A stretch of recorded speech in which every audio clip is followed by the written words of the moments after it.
Hermanos, que Dios les bendiga. De todos los eventos, siempre digo, nomás, le digo de los eventos como estos, nomás hay una cosa que no me gusta, es que se acaba. Pero sabemos lo que nos espera, ¿verdad? El canto que cantamos ahorita, cuántos miles de años, no hay número, ¿verdad? Entonces, esa es una esperanza tremenda que tenemos mientras que estamos aquí, luchando, avanzando hacia el reino, pero sabemos, hermanos, no lo hacemos para ganar esta gloria, ¿verdad? Esta gloria ya está pagada, nuestra salvación, nuestra vida eterna ya está pagada. Si nosotros si nosotros esforzamos, es simplemente porque queremos glorificar a nuestro Salvador, a nuestro Creador y a nuestro Señor, a nuestro Rey, con este deseo, ¿verdad? Es el propósito desde que aceptamos a Cristo. Todos los demás propósitos, ambiciones, sueños que hayamos tenido, estos ya se quedan atrás. Queda solamente un solo propósito, glorificar a Dios, ¿verdad? Y si haya propósitos de antes que han sido parte del plan de Dios, adelante, Dios nos va a mostrar, vamos a seguir con la misma carrera, con el mismo ministerio o con el mismo propósito, la misma familia. Pero nuestro enfoque va a ser siempre glorificar a Dios. Y ahora, entonces, en estos días, enfocando especialmente, ¿no?, en el tema de la familia, para nosotros, para mi esposa y para mi matrimonio y familia, realmente son nuestros temas favoritos. ¿Por qué? Porque vemos tanta hermosura, pues, en estas estructuras, para decirlo así, en estas escuelas o reinos, como le quiere llamar, ¿verdad? Esas unidades. Tanta hermosura, tantos propósitos y tanto significado, ¿verdad? Que Dios mismo se llama a sí mismo nuestro Padre. Él mismo se llama a sí mismo nuestro esposo, ¿no? Entonces, Él escoge estos términos. Vemos tanta hermosura también en esto, en lo que realmente significa más allá. Entonces, hemos estado viendo el avance, ¿verdad? Viendo cuando hablamos de la familia, entonces cuando el niño nace, entonces ya empieza la crianza, empieza la enseñanza, desde casi el primer día. Son cosas muy sencillas, pero desde el primer día, entonces empezamos nosotros a enseñar. ¿Y cuál es el propósito? El propósito principal, el propósito principal, finalmente el propósito principal, ¿verdad? Que el Hijo llega a conocer a Cristo. Pero en cuanto a nuestra crianza, edificar este carácter en nuestro Hijo, porque sabemos que por naturaleza, como dice Pablo, como dice David, y como nos muestra toda la Biblia a través de tantas historias, que nosotros nacemos en nuestro egoísmo, y de ahí sale todos los demás, desde un pleito entre dos niños chiquitos en el kinder, ¿no?, hasta una guerra mundial. Todo empieza con el egoísmo. Y queremos formar este carácter. Esa es la meta, ¿no? Aparte de esto, también queremos enseñarle matemática, español, a lo mejor inglés también, muchas cosas, porque son talentos que damos a nuestros hijos para que aprendan a servir, que son en sí no son propósitos, pero que son talentos, que son instrumentos que a un hijo les ayuda a ser útil, ser para Dios en este mundo. Son muchas cosas muy diferentes, ¿no? Cuando estamos con un grupo así como ustedes, que el trasfondo es la ciudad, muchas veces la preparación implica lo intelectual, universidad, carreras, muchas veces, no necesariamente, pero muchas veces sí. Aquí estamos nosotros en la sierra, son otras cosas, ¿verdad? Vemos a los niños que necesitan aprender otras cosas. Y nuestro respeto, no sé si lo mencionó antes, pero cuando Edith y yo apenas estuvimos viviendo en una comunidad, vivimos 4 años, primeramente, antes de venir para acá. Estuvimos 4 años en una comunidad. Y una vez fuimos nosotros caminando allá, porque era siempre mucho caminar. Y nos topamos con una niña, y la conocimos, y era hija de una persona que todavía no era cristiana, era su abuelita, pero vivía con ella. Y una niña de 4 años, ahí en el monte, lejos, con unos 20 ovejas y chivas. Lejos, lejos, lejos, así cuando ves la niña chiquita así, y en la noche regresa con los 20 animales. No sabe contar hasta 20 todavía, pero sí sabe si falta uno o no, y los conoce a todos. Entonces dije, hija, mi respeto por una preparación que dan a los hijos en este contexto. Ellos no necesitan ser un título, no necesitan una carrera intelectual. Entonces la preparación va a ser diferente, ¿no? Ese es como que va alrededor de esto, pero la base de la formación es esto. Y van creciendo y tenemos aproximadamente 20 años, ¿no? Para formar a nuestros hijos, porque de eso realmente se trata, formar nuestros hijos. Sabemos que no es en nuestra propia fuerza, dependemos enteramente del Espíritu Santo, pero de todas maneras, nosotros tenemos como papás un papel importante y aquí está la guía. Eso es lo bueno, que sabemos qué enseñar, sabemos qué es la verdad, ¿no? Sabemos qué es realmente lo que estamos enseñando. Y 20 años parece mucho, 20 años es mucho cuando es delante de nosotros, de aquí a 20 años, es mucho tiempo, pero 20 años de aquí para atrás es un suspiro nomás. Entonces necesitamos usar bien este tiempo, ¿no? Siempre no nos preocupamos por no estar ofendiendo o decir cosas que nos caen un poco mal, ¿no? Pero, hermanos, las guarderías no ponen esos vallados, ¿sí? Ni las abuelitas, no, es con todo respeto, y mi esposa va a ser abuelita de aquí en 6 meses, entonces con todo respeto por las abuelitas, y yo espero también que nos presten el bebé, ¿no? En ratos, pero nosotros no vamos a poner los vallados, de verdad no, sí, vamos a apoyar a nuestros hijos a ponerlos, y hay una cosa que corregir, sí, pero los papás ponemos los vallados, porque esa es la gracia que nosotros como papás tenemos. Tenemos la responsabilidad, el mandamiento, pero también la gracia para hacerlo. Entonces, hermanos, criar a nuestros hijos, yo creo que tenemos que ver como nuestro primer ministerio.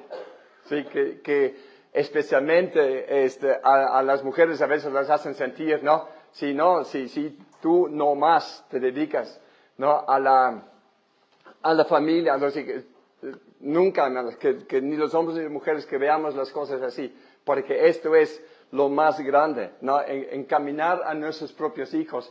No puede haber una cosa más grande, una carrera fuera de nuestra propia familia, no puede tener más significado que criar y encaminar a nuestros hijos. Y yo creo que es lo que Pablo quiere decir en 1 Timoteo 2, se recuerda cuando Pablo dice no quiere que la mujer ejerza autoridad y que no enseñe a los hombres y todo eso. Y al último dice algo muy curioso, ¿se acuerda? Dice que la mujer salvará criando hijos, ¿no? Prácticamente lo que dice. Claro, Pablo trata de decir algo mucho en un solo versículo. Entonces, en un solo versículo no puede mostrar todo. Y a lo mejor uno dice, Pablo, pero me ofende un poquito como que lo dices así. Pero tenemos que tratar de entender lo que Pablo quiere decir, ¿no? Él quiere decir, una mujer no tiene menos propósito si no lleva a cabo los ministerios que típicamente tienen los hombres y los trabajos. Porque tiene gran propósito típicamente en la casa, porque tiene una responsabilidad, una oportunidad tremenda de dar la primera, la primera etapa de la formación del hijo. Yo creo que también aún los psicólogos lo reconocen, que los primeros años son decisivos por cómo va a ser este niño. ¿Sí? Cuando todavía el barro está enteramente flexible y moldeable y todo esto, ¿no? Y la mamá, como Dios nos formó, ¿verdad? Que la mamá tiene la oportunidad de amamantar, ¿no? ¿Cuánto tiempo amamanta hoy día? No sé, un año y medio más o menos, ¿verdad? Entonces, es una tremenda oportunidad, ¿no? El mundo a veces le ve como, no, es una carga. No es una carga, no, es un privilegio, ¿sí? Nosotros los hombres, bueno, no tenemos este privilegio. Y lo aceptamos, lo reconocemos, que Dios, no estamos ahí, manifestaciones los hombres, yo también quiero amamantar. No, nosotros estamos muy contentos que Dios nos diseñó así y que da a ustedes, las mujeres, este privilegio de amamantar a la siguiente generación y tener un impacto tremendo en la siguiente generación. ¿No? Yo creo que el otro día, una vez, estuvimos en Besa, no me recuerdo bien de todo, es un poema muy largo que tiene una frase que repite, y nosotros lo conocemos porque hay un presidente americano que lo repetía, pero él no es el autor. Pero la frase que se repite es: la mano que mece la cuna gobierna el mundo.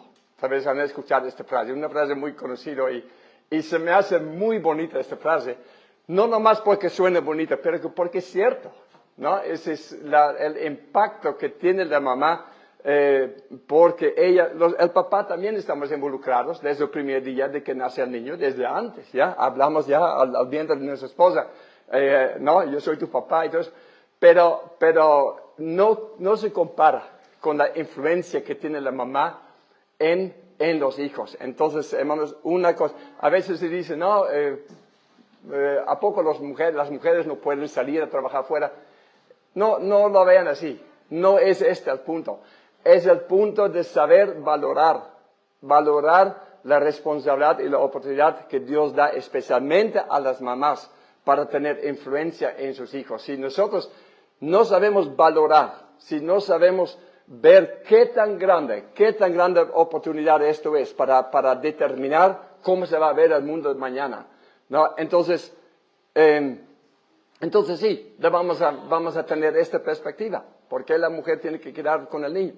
Pero si entendemos la grandeza de este privilegio, entonces va a todo ser al revés, ¿no? Que las mamás van a ser muy felices y privilegiadas, sentirse privilegiadas por tener esta oportunidad, este privilegio. Un pequeño paréntesis aquí. También cuando hablamos del matrimonio, ¿no? Hablamos papel del hombre, papel de mujer.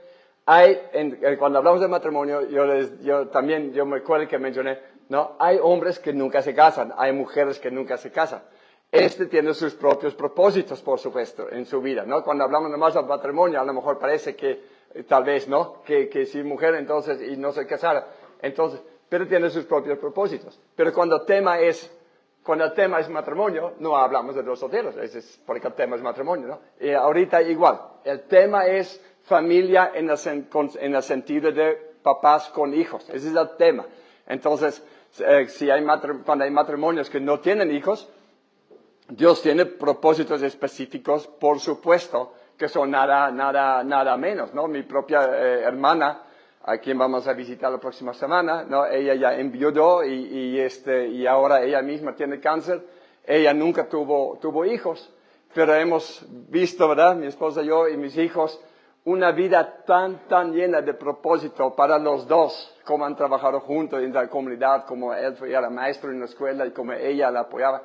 Y entonces, ellos tienen, o sea, no para nada que tiene que quedar aquí una impresión, ¿verdad? Si no hay hijos, entonces, ¿para qué somos matrimonio? No es así. Pero vamos a seguir sobre el tema cuando sí hay hijos. Nomás quiero asegurar que no hay un malentendido aquí. Entonces, el hijo va creciendo en esos vallados y se van encaminando, dirigidos por las enseñanzas. Como dije ayer, a veces el tema de la disciplina, a veces dedicamos bastante tiempo y yo creo que es correcto, pero no queremos tener la impresión que la mayor parte del tiempo estamos corrigiendo a nuestros hijos o disciplinando a nuestros hijos. Eso no es así. La mayor tiempo estamos enseñando la verdad, enseñando los valores, pero también enseñando los otros, como mencioné ahorita, los talentos que tienen que aprender y el convivir. Se me hace muy bonito como leímos el primer día, cuando Moisés dice, ¿no? Y les enseñas cuando estás en la casa, cuando estás en el campo, cuando te acuestes, cuando te levantes. O sea, la idea es que es una cosa no necesariamente formal, pero es una cosa continua y una parte integral de la convivencia.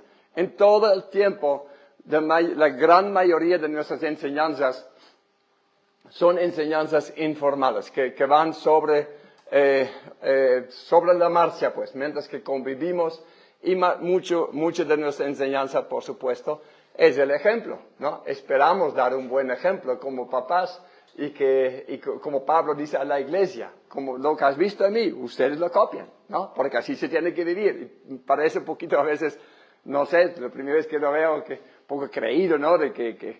Pero no es creído. Es que Pablo se ha dejado, el Espíritu Santo ha transformado la vida de Pablo y ahora Pablo sirve de ejemplo. O sea, no hay nada creído, nada de orgullo en esto. Es simplemente una verdad. Y para nosotros queremos que sea igual, que podamos decir a nuestros hijos, mira, hijo, como nosotros vivimos, sigue nuestro ejemplo, ¿no? Sabemos que tenemos errores y hablamos con ellos cuando tenemos errores y ellos también lo entienden, pero en términos general, ¿no? Queremos dar ejemplo. Hoy día, hermanos, que tenemos tanta confusión entre tantos jóvenes, ¿no? La confusión que empieza, ¿no? Que por qué un hombre tiene que casarse con una mujer, por qué un hombre con otro hombre, que si yo amo a otro hombre, por qué no me caso, y después ya otro paso, no quiero decir más adelante, ¿no? Más para atrás, mejor dicho, ¿no? Que estamos, yo creo que ni soy hombre, más bien yo creo que soy mujer. ¿De dónde viene esto? Obviamente viene de Satanás, ¿no? Pero no es nomás parecer la culpa a Satanás.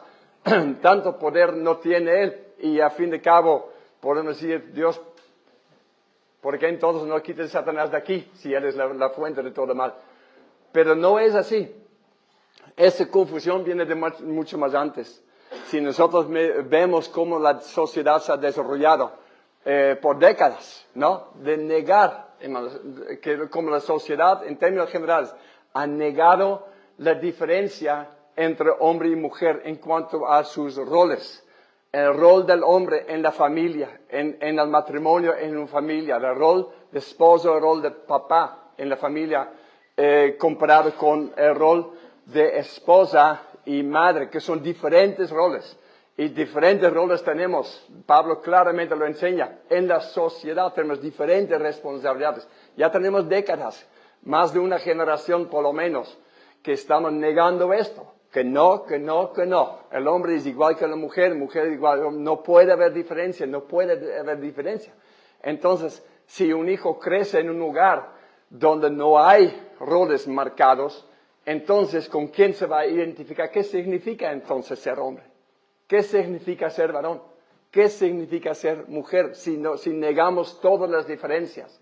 Entonces, cuando el hijo va creciendo, él no sabe con quién realmente, si es varón, si es hijo varón, no sabe cómo identificarse con su papá. La mujer no sabe cómo identificar, porque no hay patrones, no hay roles, que no hay claramente, como la Biblia nos enseña, que fuimos creados con diferentes propósitos. Desde Génesis 2 vemos una diferencia muy marcada entre las responsabilidades que tenemos los varones y que tienen las mujeres. Y va a través de toda la Biblia. Entonces, en nuestras casas es importante, ¿no? Que en nuestro matrimonio comprendamos y vivamos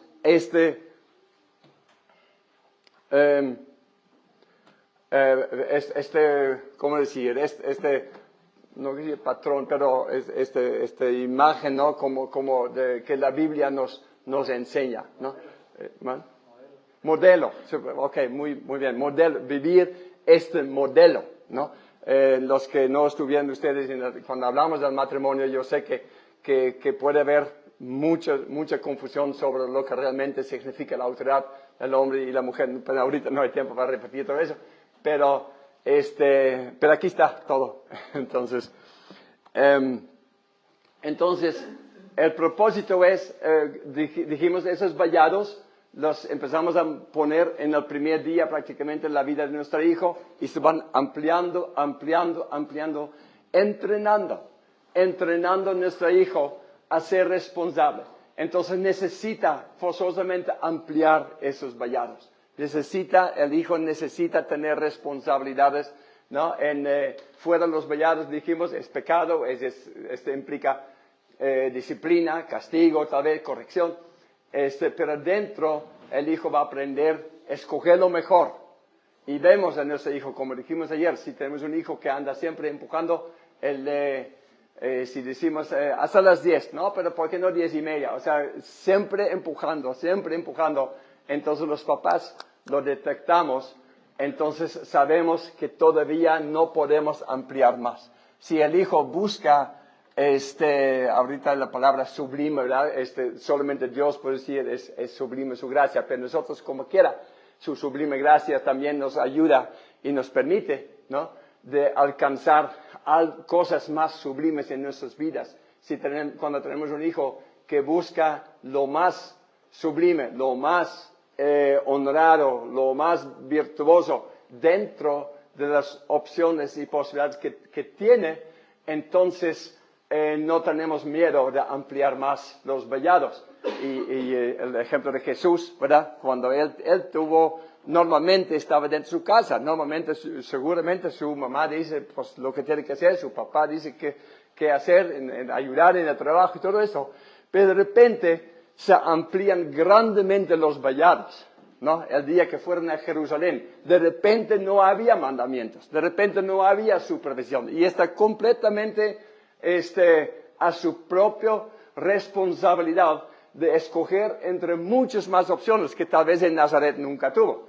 Entonces vemos a Jesús que busca, ¿no? Yo creo que es una prueba para Jesús, ¿no? Que si nadie te dice qué hacer y nadie sabe lo que vas a hacer, nadie te está mirando, ¿qué escoges? ¿No? Entonces vemos que Jesús pudo haber muchas otras cosas que también eran, que tampoco eran pecado, que no eran malos, ¿no? Pero Jesús busca lo más alto, lo más sublime entre sus posibilidades. Entonces, yo creo que ese es un ejemplo muy grande para nuestros jóvenes, ¿verdad? Decir, esa es la norma que tiene Dios para los jóvenes. Cuando tienen un día libre, ¿no? Busquen lo mejor.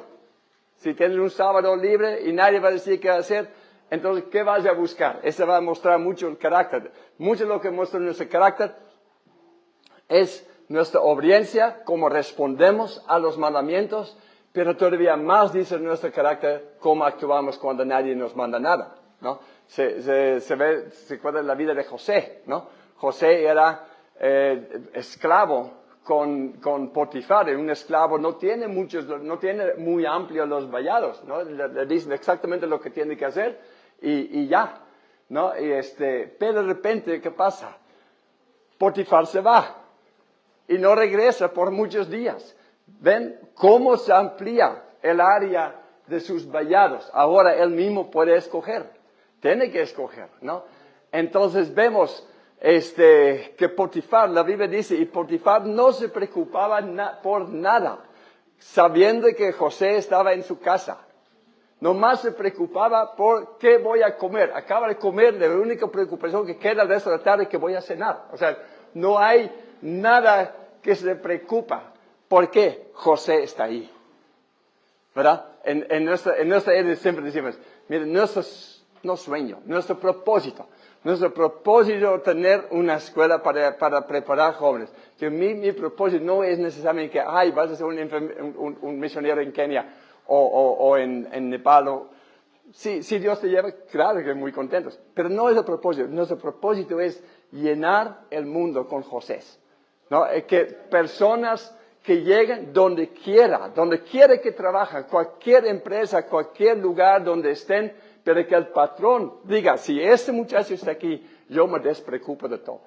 Yo sé que él no roba, yo sé que él no llega tarde, ni sale temprano, todo, gracias.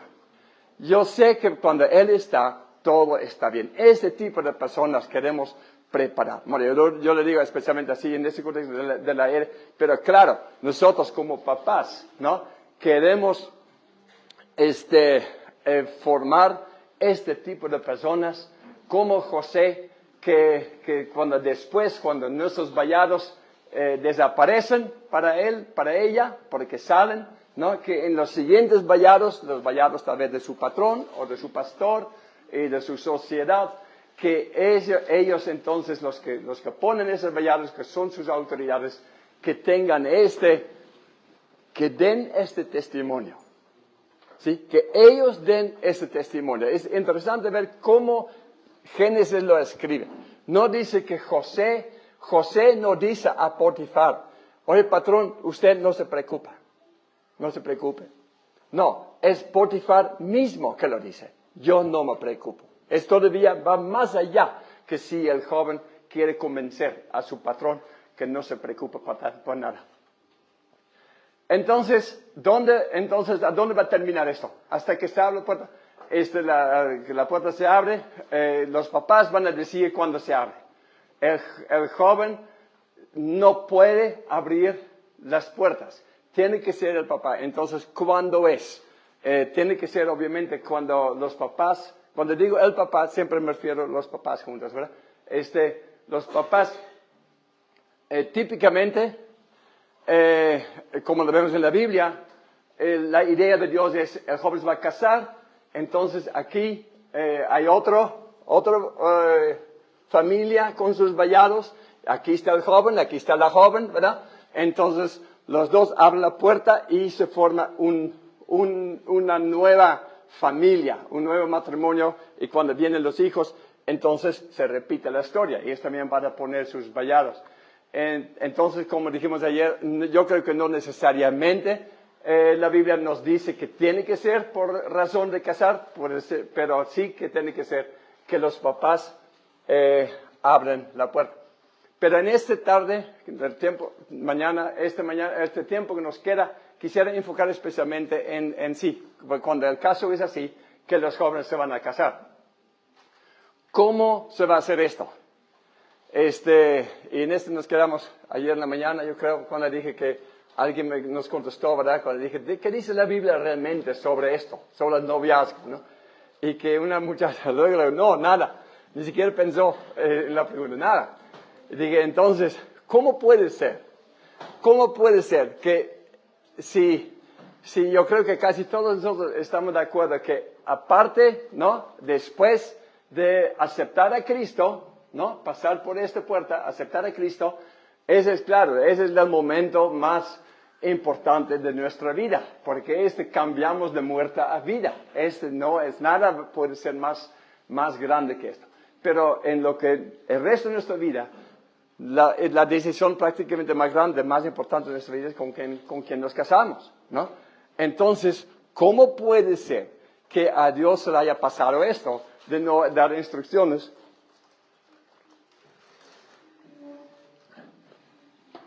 sobre ese tema? Bueno, yo creo que sí hay instrucciones, pero como la Biblia es más o menos como, se puede ver que la Biblia, el autor de la Biblia es el mismo que el creador del mundo, ¿verdad? Cuando nosotros decimos, pues lo más valioso del mundo es el oro, ¿verdad? ¿Dónde está el oro? ¿Dónde está el oro? Y que dice, Dios, ¿dónde pusiste todo el oro?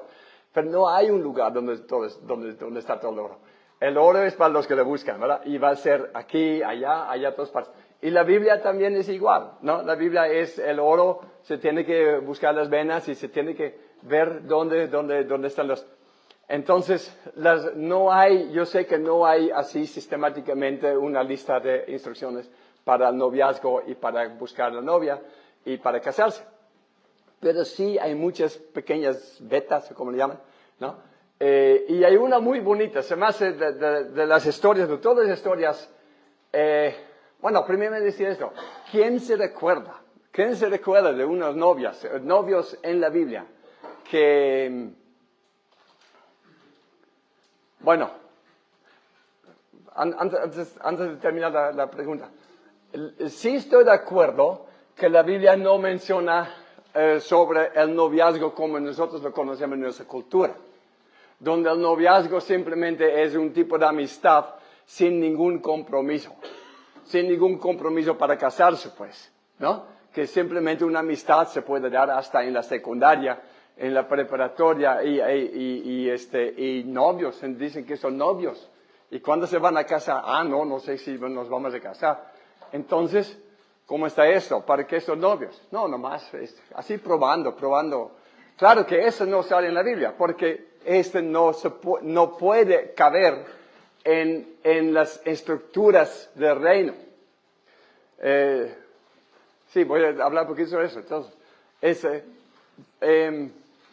Porque ¿qué es este tipo de noviazgos? Que simplemente es una amistad, por decir, que se da en una prepa, por ejemplo, ¿no?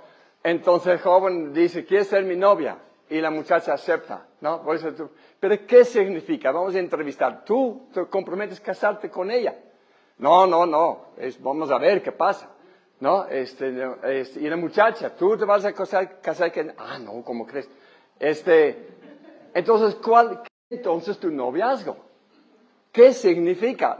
Si usted observa cómo ellos viven, el hombre sí ejerce cierta autoridad, ilegal, por supuesto, porque toda autoridad viene de, ya no está el dibujo del reino, pero toda autoridad viene de Dios. Entonces, realmente no debemos llamarlo a la muchacha que está bajo autoridad de sus papás. ¿Sí? Los dos aquí están mal. El muchacho es el ladrón en esta historia, por lo menos en parte. No puede ser así. Entonces, si usted, yo creo que es muy claro ver que ese tipo de amistades, ese tipo de lo que se llaman noviazgos, nunca pueden tener apoyo bíblico, ¿no? Porque estamos hablando de ejercer autoridad, estamos hablando de ejercer control, ejercer poder, ¿sí? Si la muchacha tiene una amistad con este muchacho y con otros más, bueno, si sus papás dicen, está bien, yo sé que ustedes son un grupo de amigos y para nosotros está muy bien, yo confío en esos muchachos, entonces está bien que tengan amistad. Pero muchachas, los muchachos que están aquí, ustedes no pueden entregar su alma a un muchacho que quiere ejercer control sobre su vida, que va a controlar con quién tú tienes amistad y con quién no. No puedes hacerlo, ¿no? Y los hombres, obviamente, no tienen permiso para brincar por la ventana. Ellos necesitan entrar por la puerta, ¿no? Entonces, yo estoy de acuerdo, este tipo de noviazgos no está en la Biblia, y si estuvieron, entonces podemos ver que no están permitidos. Pero, hablando del noviazgo, ¿cuándo entonces empieza el noviazgo? El noviazgo empieza, bíblicamente, la palabra novio y novia significa, esa palabra se usa prácticamente solamente el día de la boda, o tal vez muy antes, muy poquito antes, pues. En el proceso, el noviazgo, como lo vemos en la Biblia, es la preparación para la boda. Es decir, empieza con la pedida. Ahorita vamos a hablar un poquito de eso, pero empieza con pedir la novia. Antes, ¿cómo puede haber un noviazgo antes que se pide la novia? ¿De dónde va a haber una novia si no la han pedido? Una vez tuvimos aquí la ceremonia de pedir la novia en la casa, aquí en la base, y era, bueno, muchas coincidencias, pero llegaron las dos familias, porque una vive muy para allá, otra para allá. Entonces dijeron, las hacemos en la base. Y vinieron de las dos delegaciones, el joven con su familia, la joven con su familia y aquí. Y empezaron a platicar. No ha llovido, ¿verdad? No ha llovido, está muy seco. No sabía cómo empezar. Pero ya di algo, pues ¿qué voy a decir? Pues ¿a qué venimos? No eran los papás del joven, eran el hermano mayor. Él vino en representación de la mamá, el papá ya había fallecido antes. Entonces, al último, el hermano mayor dice a su hermano chico, dice, oye, pero ella es tu novia. Pues no. Entonces, ¿cómo lo voy a pedir? Pues, ¿cómo va a ser mi novia si no la pides?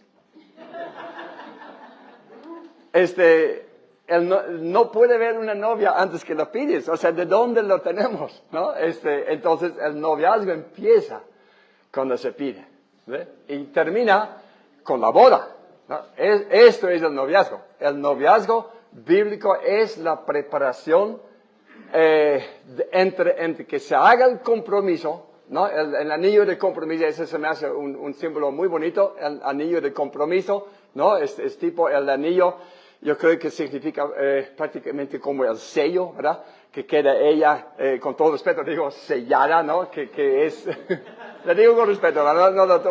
No, pero porque se tiene que interpretarlo como algo muy bonito, muy honroso, ¿no? Que ella la pidieron y le pusieron el sello, ¿no? Entonces están comprometidos.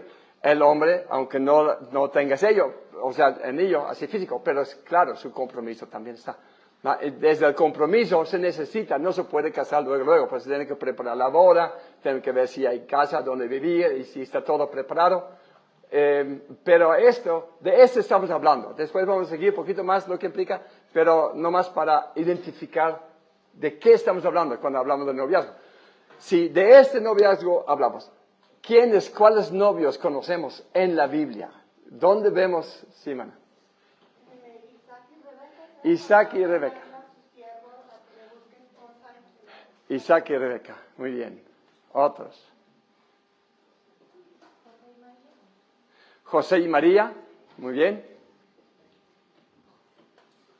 Otros.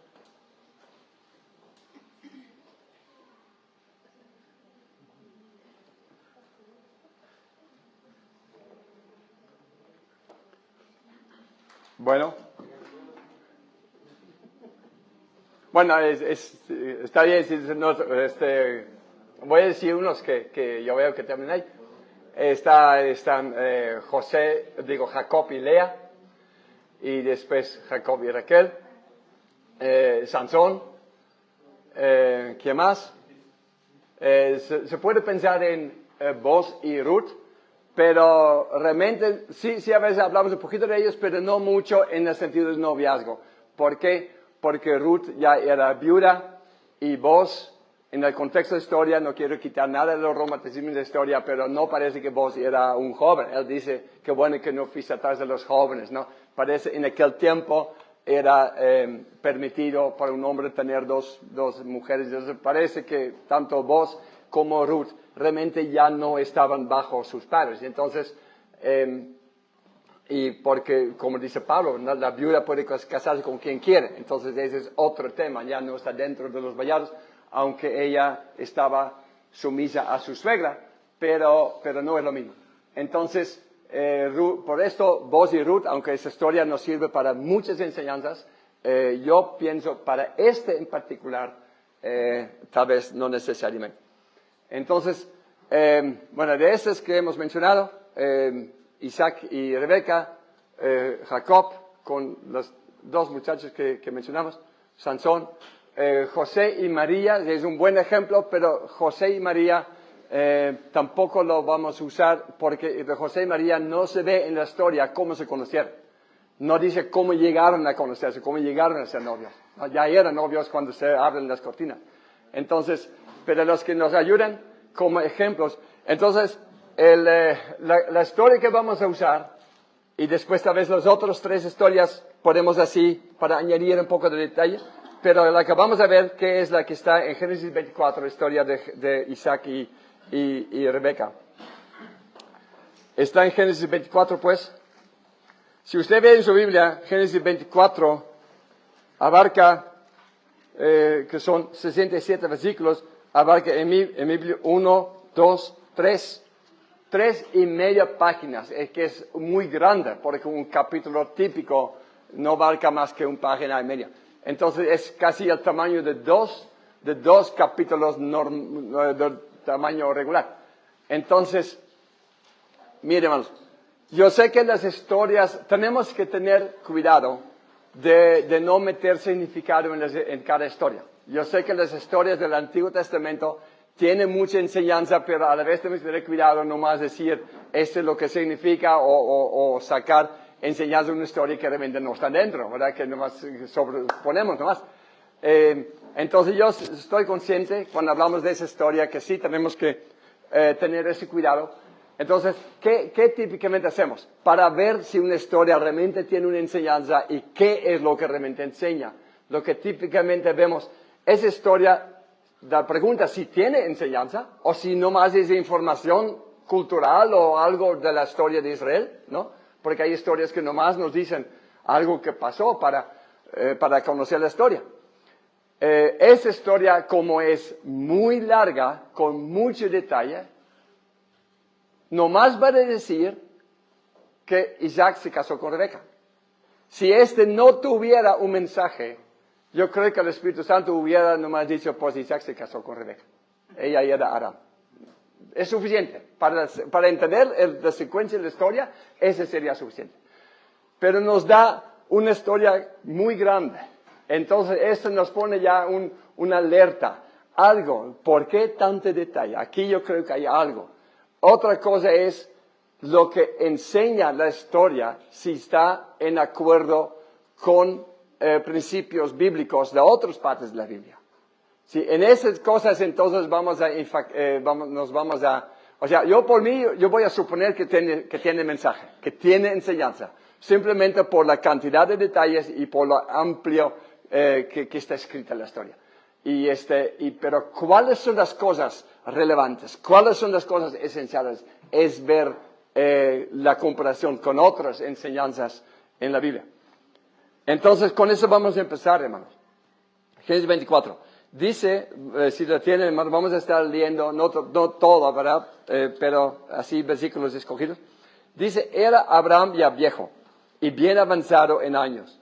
Y Jehová había bendecido a Abraham en todo. Y dijo Abraham a un criado suyo, el más viejo de su casa, que era el que gobernaba en todo lo que tenía, pon ahora tu mano bajo de mi muslo, y te juramentaré por Jehová, Dios de los cielos y Dios de la tierra, que no tomarás para mi hijo, mujer de las hijas de los cananeos, entre los cuales yo habito, sino que irás a mi tierra y a mi parentela, y tomarás mujer para mi hijo Isaac.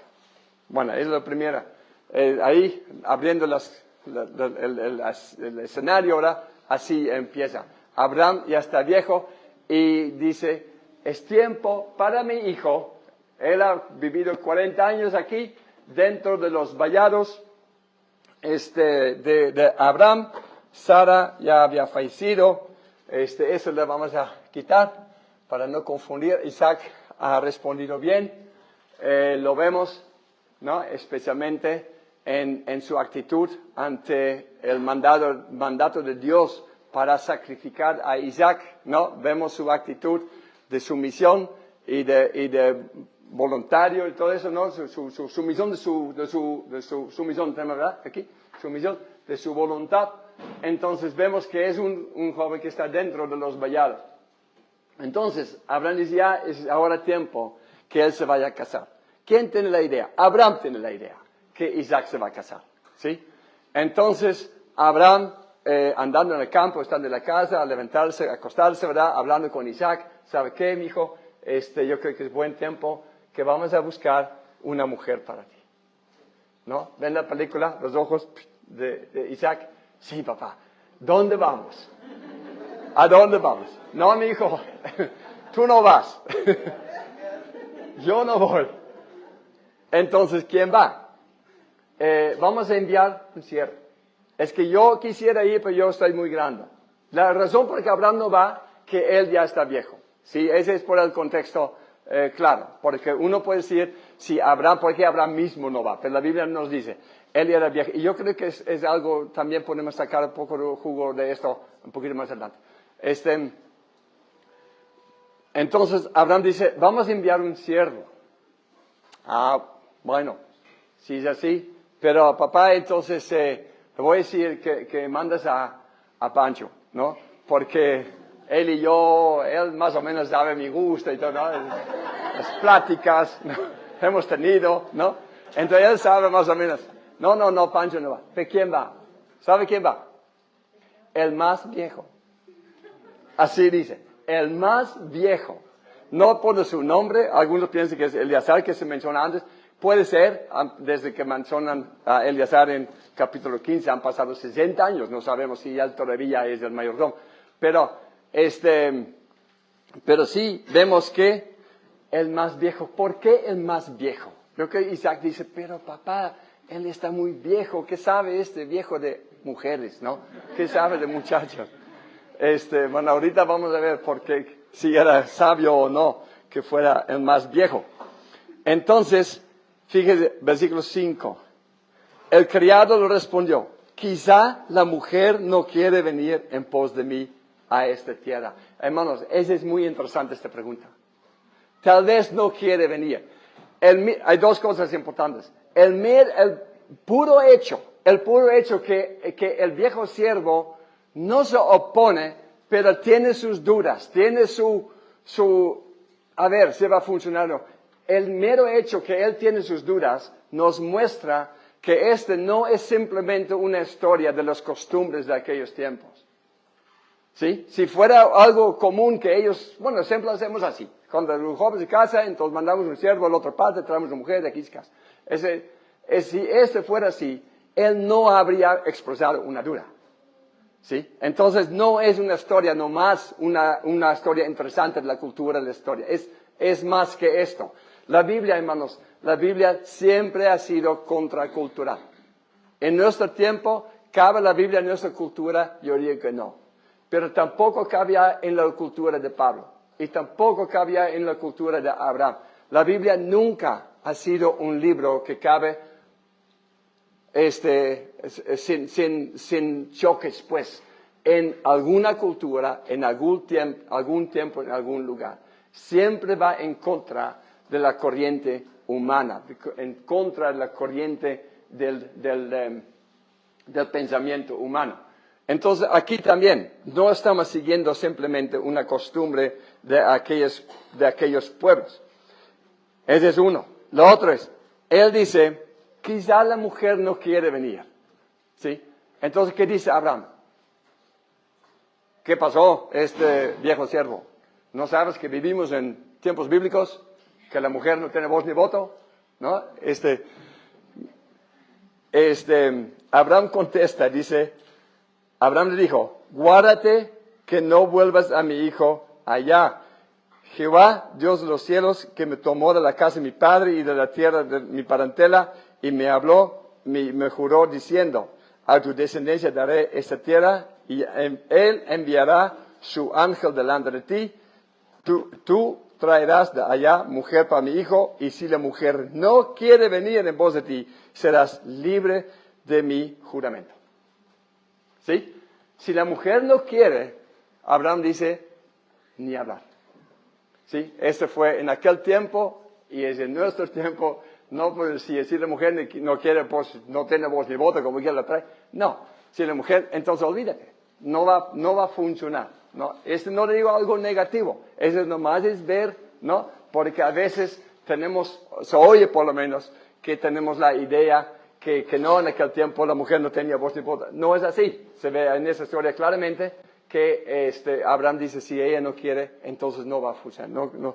Pero él está muy enfocado en casarse con una mujer de este pueblo, ¿no? Entonces yo creo para nosotros esta aplicación, ¿y por qué lo creemos? Porque el Nuevo Testamento lo enseña, que nosotros solamente nos casamos con una mujer de nuestro propio pueblo, hablando en el espiritual, obviamente, ¿no? Hablando de una mujer cristiana, como Pablo lo enseña, que nosotros no nos casamos con una...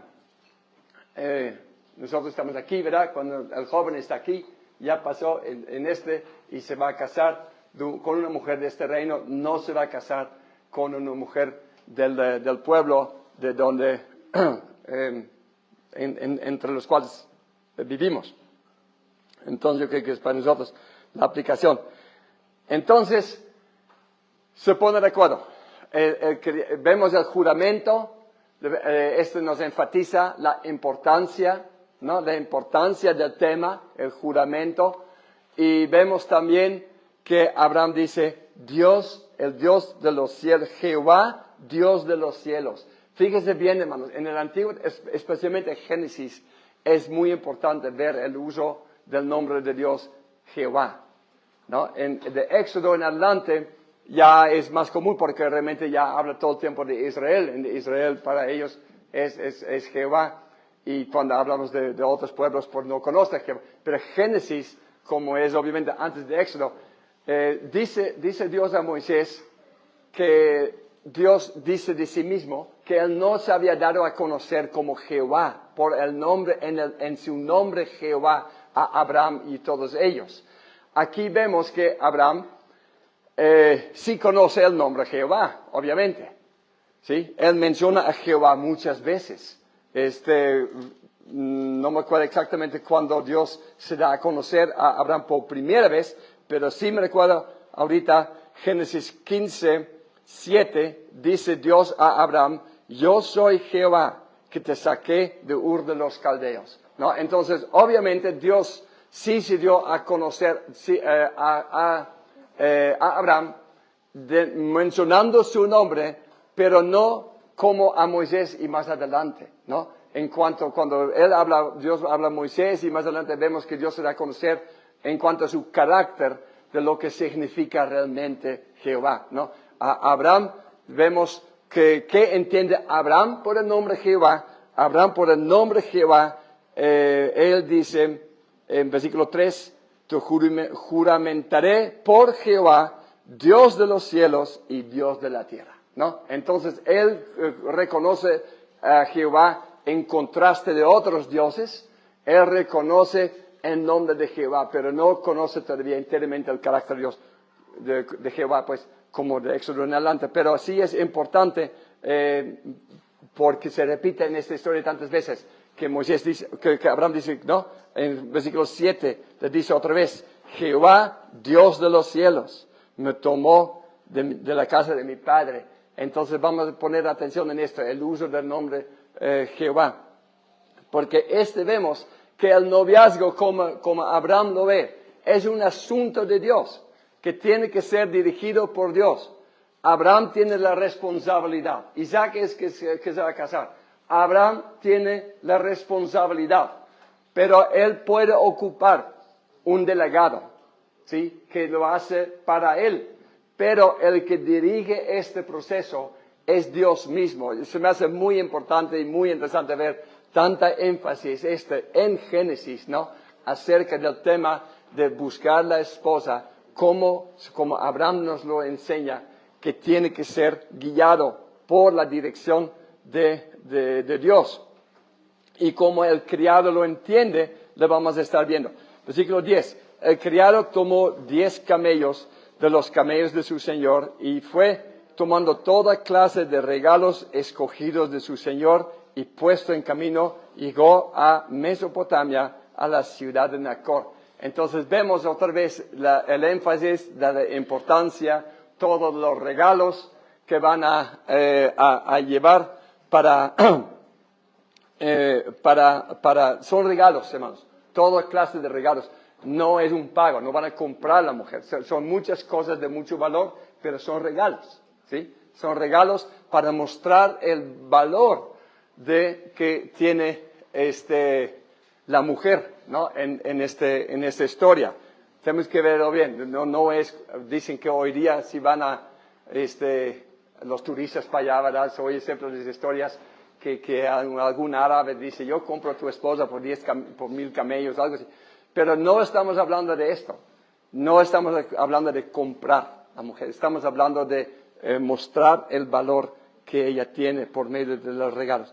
Versículo 11, vamos a seguir. Dice, hizo arrodillar los camellos fuera de la ciudad junto a un pozo de agua.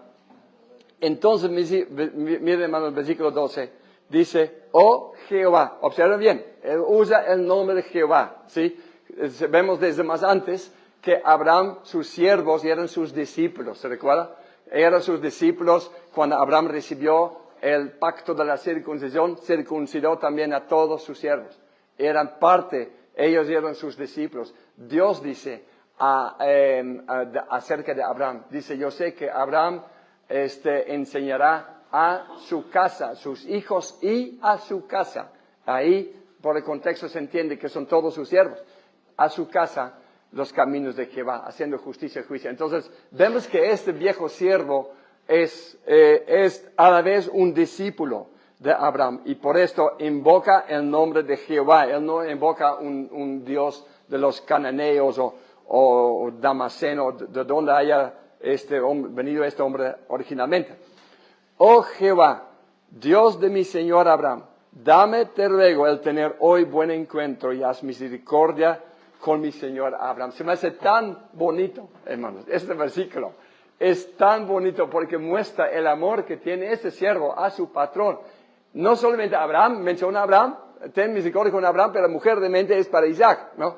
Entonces, hermanos, si uno piensa así, como a veces nos pintan el cuadro de cómo vivían esos pueblos, de los esclavos, entonces, ¿qué le importaría a este viejo siervo con quién se va a casar Isaac?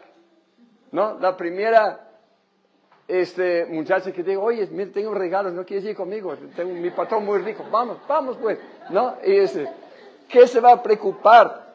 Pero es tan bonito ver el corazón de este hombre y todo, lo que resalta aquí, lo que rebosa aquí, la importancia del tema, ¿no lo vemos? Todos están aquí involucrados, Dios guiando a Abraham, el siervo, regalos. Entonces, dice, oh Jehová, como lo dice, ¿verdad? Oh Jehová, Dios de mi Señor, Abraham, ten misericordia, te ruego que tengas misericordia. Se ve la intensidad de la importancia del asunto.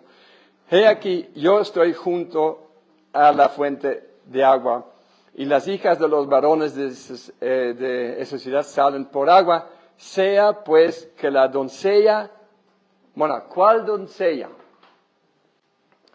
¿Qué es la que él pone como, se puede decir, señal, o tal vez se puede decir criterios, no sé cómo le quieren poner, ¿no?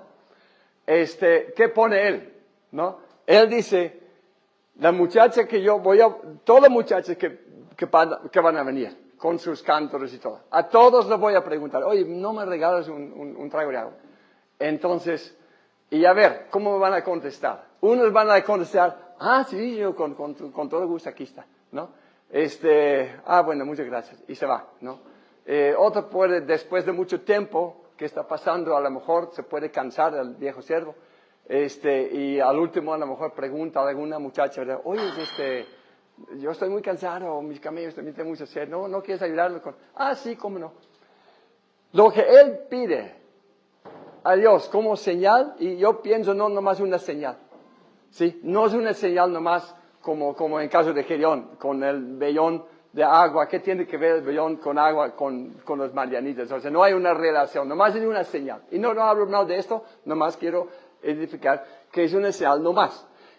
No es nomás una señal, ¿sí? Él está muy consciente que el tipo de la mujer, yo creo que él conoce Génesis 2, él sabe la mujer que yo voy a llevar para Isaac, va a ser su ayuda idónea, ¿sí? ¿En dónde? En el huerto de Edén. Isaac tiene su huerto, él tiene un huerto donde hay muchos animales, muchas ovejas, muchos ciervos, un camello para cada ciervo, muy grande la hacienda, y ella va a ser su ayuda idónea. Él necesita una mujer que puede realmente llenar este papel de ayuda idónea. Entonces, mire lo que él pide. Él dice, la mujer que cuando yo le pido un vaso, o sea, un trago de agua, que se fija. Oyes, ese camello tiene sed, Señor. Sus camellos tienen sed. Ella tiene que detectar, no solamente darse cuenta. O tal vez otra muchacha llega a la casa y, mire papá, que mi mamá, ¿sabe lo que me pasó? Algo muy curioso. Hubo un señor, quién sabe de dónde, y me pidió, ¿y qué pasó con ese señor? No, pues ahí está, yo creo. Pero ¿cómo era? Vino con compañía, camellos. Yo creo que sí, tenía camellos, ahora que me lo dices. O sea,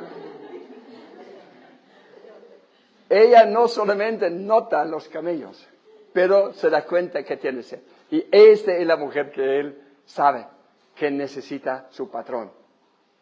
Y ahora, hermanos, yo creo que entendemos por qué el viejo siervo, ¿verdad? ¿Qué tal si Isaac hubiera ido él solo? ¿Sí? Sabemos lo que pasaría, porque esto pasó. Jacob fue casi lo mismo. También lo mandaron a la misma familia, a la misma tierra, para buscar una mujer. Pero él fue el mismo. ¿Y qué dice Jacob? Señor, que sea con de los ojos más bonitos. Es lo que él escogió. Y escogió, hermanos, yo digo que escogió mal.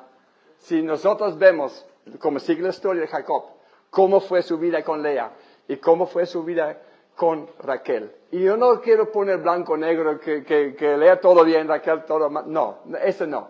Pero como termina la historia, el Mesías viene por Judá. El Mesías viene por un hijo de Lea. Entonces, obviamente, Lea fue la mujer que tenía Dios para Jacob. Pero la rechazó, porque la otra era más bonita. Eso es lo que pasa, hermanos, si hubiera ido Isaac mismo, o, ¿cómo se llamaba? ¿Pancho? ¿Qué dijimos? ¿No? ¿El joven? Bueno, el joven, no es por su nombre, nomás. Pero usted entiende la idea, ¿no? Porque, hermanos, así, el viejo siervo, usted no sabe distinguir entre diferentes mujeres y tener su opinión sobre la belleza de una y de otra. No, claro que todos los hombres tenemos ojos para esto. Y no sé qué tan viejo tiene uno que ser. Yo tengo 67, todavía lo veo. O sea, yo creo que se acaban los ojos. No es por la vejez que un hombre ya no ve, ¿no? Ese tipo de cosas. Dios nos dio parte de nuestro ser de tener ojo por la belleza de la mujer. Y Dios nos hizo así para que nosotros podamos apreciar a nuestra esposa y añada a la felicidad de nuestro matrimonio, ¿verdad? Entonces, para esto es. Pero necesita llegar más adelante en la madurez para saber usar este don. Y cuando uno todavía está muy joven, entonces es muy fácil que este don no lo sabe usar. Y simplemente va a apreciar a una mujer porque en su gusto es la más bonita. Así es, así funcionamos los hombres. Y por esto, Dios nos hizo mal entonces. Dios nos creó con fallas, que los hombres somos así en el tiempo de que queremos casarnos, que no sabemos realmente distinguir entre calidad en el carácter de mujer, que estamos tan controlados por el gusto de nuestros ojos. ¿Hizo Dios una falla en nosotros? No. Pero sí tenemos, ¿por qué no es una falla? Porque sabemos que tenemos esta debilidad y sabemos, Dios nos da el manual para poder vivir bien, aunque tengamos esta debilidad. No, ¿cuál es el que dice el manual? El manual dice, la clave es el viejo siervo, ¿no? Si es Abraham mismo, que sería en otros casos, pero cuando Isaac, ¿sí ven el paralelo de estas dos historias? Que Isaac, o sea que Abraham envía al viejo siervo allá para una mujer para Isaac, e Isaac envía también Isaac mismo envía a Jacob mismo, al mismo lugar, a la misma familia, también para escoger una mujer, ¿no? Entonces vemos esos dos paralelos, ¿no? ¿Qué pasaría si involucramos o si encargamos al papá mismo, al viejo siervo, de estar dirigiendo este proceso de escoger la novia? ¿O qué pasaría si mandamos y damos la responsabilidad al joven mismo? Es que dos historias paralelos, los dos están en Génesis, y que yo creo que son historias que hablan mucho acerca de este tema tan importante. Entonces, aconteció, ¿no? Aquí vemos la gracia de Dios, que la primera muchacha que llega y dice el viejo siervo, oye, hija, no me das un trajito de agua. Sí, cómo no. Entonces, a tus camellos. Yo veo tus camellos tienen sed. Les voy a dar, ¿no? Y ella empieza a dar, ¿no? Entonces, ahí vemos, hermanos, la preparación de esta mujer. La preparación de ella como una ayuda idónea en el contexto, ¿no? En el contexto, en el contexto de esta cultura. Tal vez a nuestras doncellas, tal vez no les enseñamos a dar agua a los camellos, en el sentido literal. ¿Por qué? Porque nosotros, pues ya, en ese sentido, nuestros huertos de Edén son diferentes, ¿sí? Nosotros, pero ella se va a trabajar junto con su futuro esposo en el ambiente donde estamos nosotros, como el ejemplo que di ahorita, ¿no? Que las muchachas tarahumaras los preparan muy diferente que las muchachas en la ciudad. Entonces, ella da agua a los camellos y el hombre se queda, wow, ¿no? Y wow, ¿de qué? Que Dios está con él, ¿no? Ese es el impacto. Dios de verdad está ahí y él es el primer paso de la decisión. El primer paso es, este hombre, sea Abraham o el viejo siervo de su parte, este hombre queda convencido que Jehová escogió a esta mujer para él, para su hijo, pues. Ese es el primer punto. Ahora, ¿cuál es el siguiente punto? ¿No? El siguiente punto es la muchacha. ¿Qué tal si no quiere venir? Y todo eso. ¿Y qué dicen los papás? Entonces, se arregla todas las cosas. La muchacha llega a la casa y muestra los regalos que recibió, su hermano, tal vez por no sé si fue por avaricia, por hospitalidad, pero va y lo invita en su casa y le ofrecen comida al viejo siervo y a su séquito. Y ahora al viejo siervo, ¿qué dicen? No vaya a comer hasta que hayamos terminado el propósito, el negocio de este. Entonces, habla pues, ¿a qué viniste? Entonces ya empieza toda una historia, un trasfondo. ¿Quién es Abraham? Abraham es realmente tío del papá de la muchacha, ¿verdad? Entonces empieza a platicar que todas las cosas Dios le ha dado todo. Entonces, Él me envió para buscar mujer y lo que yo pedí de Dios, ¿no? Es, primeramente, dice que él dice a su patrón, pero fíjese que él, no digo que está mintiendo, pero fíjese que él cambia un poquito la frase que él había dicho a Abraham. Él dijo a Abraham, ¿qué tal si la mujer no quiere? Entonces Abraham dice, bueno, si ella no quiere venir, olvídate, no puede hacer nada. Pero aquí, mira lo que él dice, en versículo 41. Entonces, él dice, primeramente dice,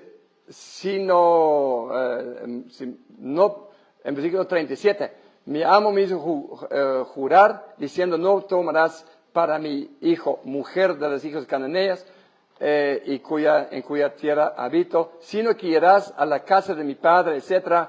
En primer le dice lo que pasó de verdad. En 39 dice, y yo dije, quizá la mujer no quiere venir.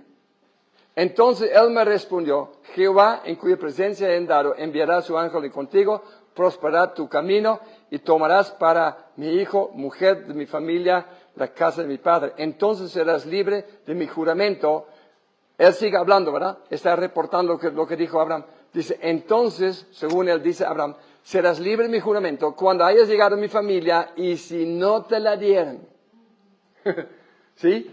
No es una mentira, seguramente no está mintiendo. Tal vez él también lo dijo allá, pero no se reporta la primera vez, no sabemos exactamente los detalles.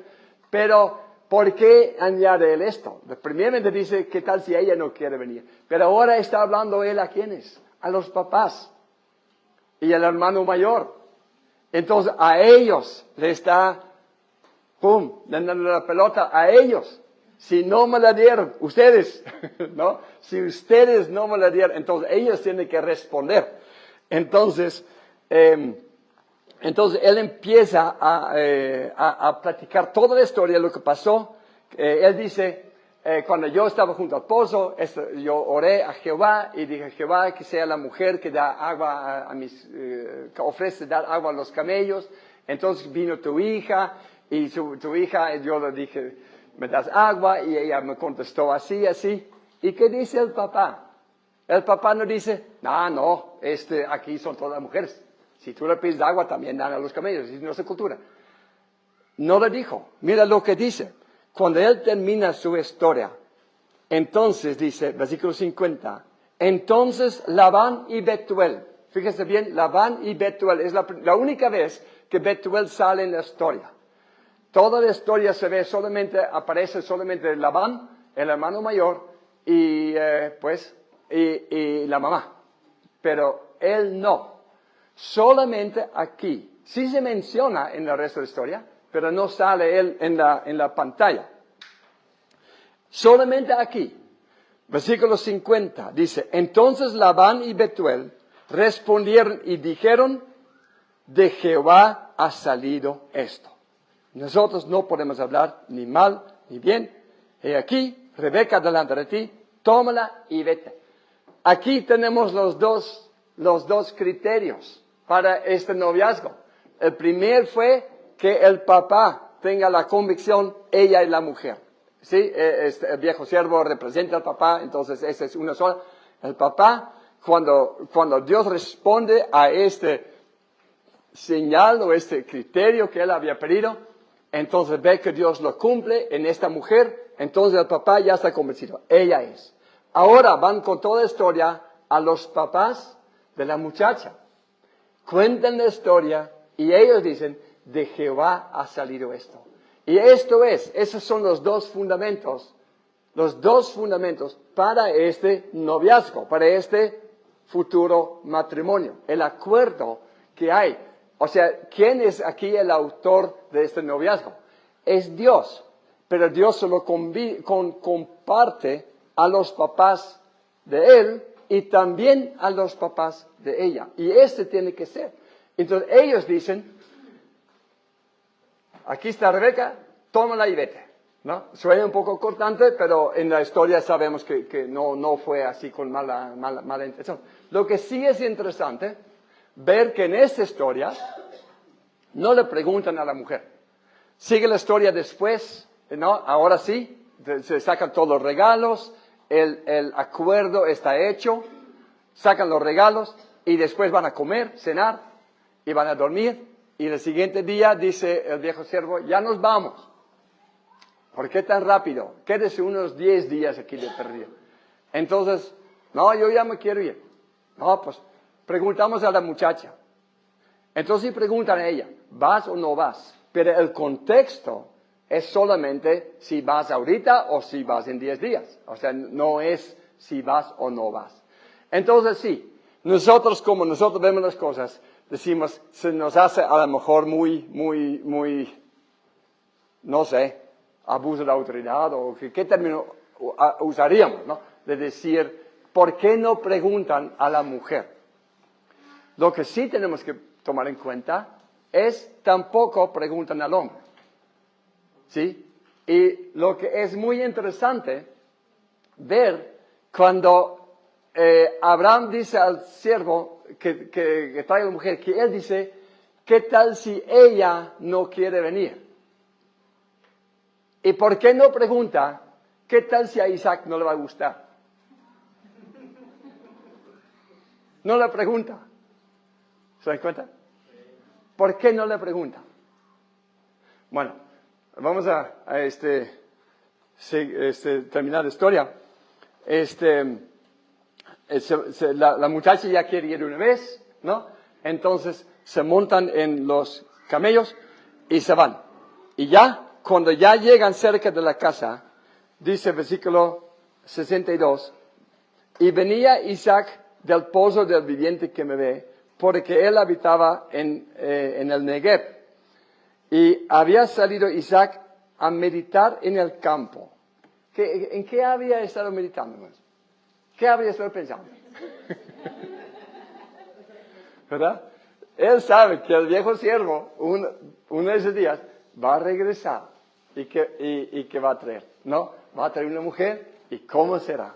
¿Cómo será la mujer? Hermano, si quieren enseñar a un joven a orar, hay que enviar un viejo siervo para traer su esposa, ¿no? Seguramente él ha estado clamando al Señor. Señor, que este viejo siervo,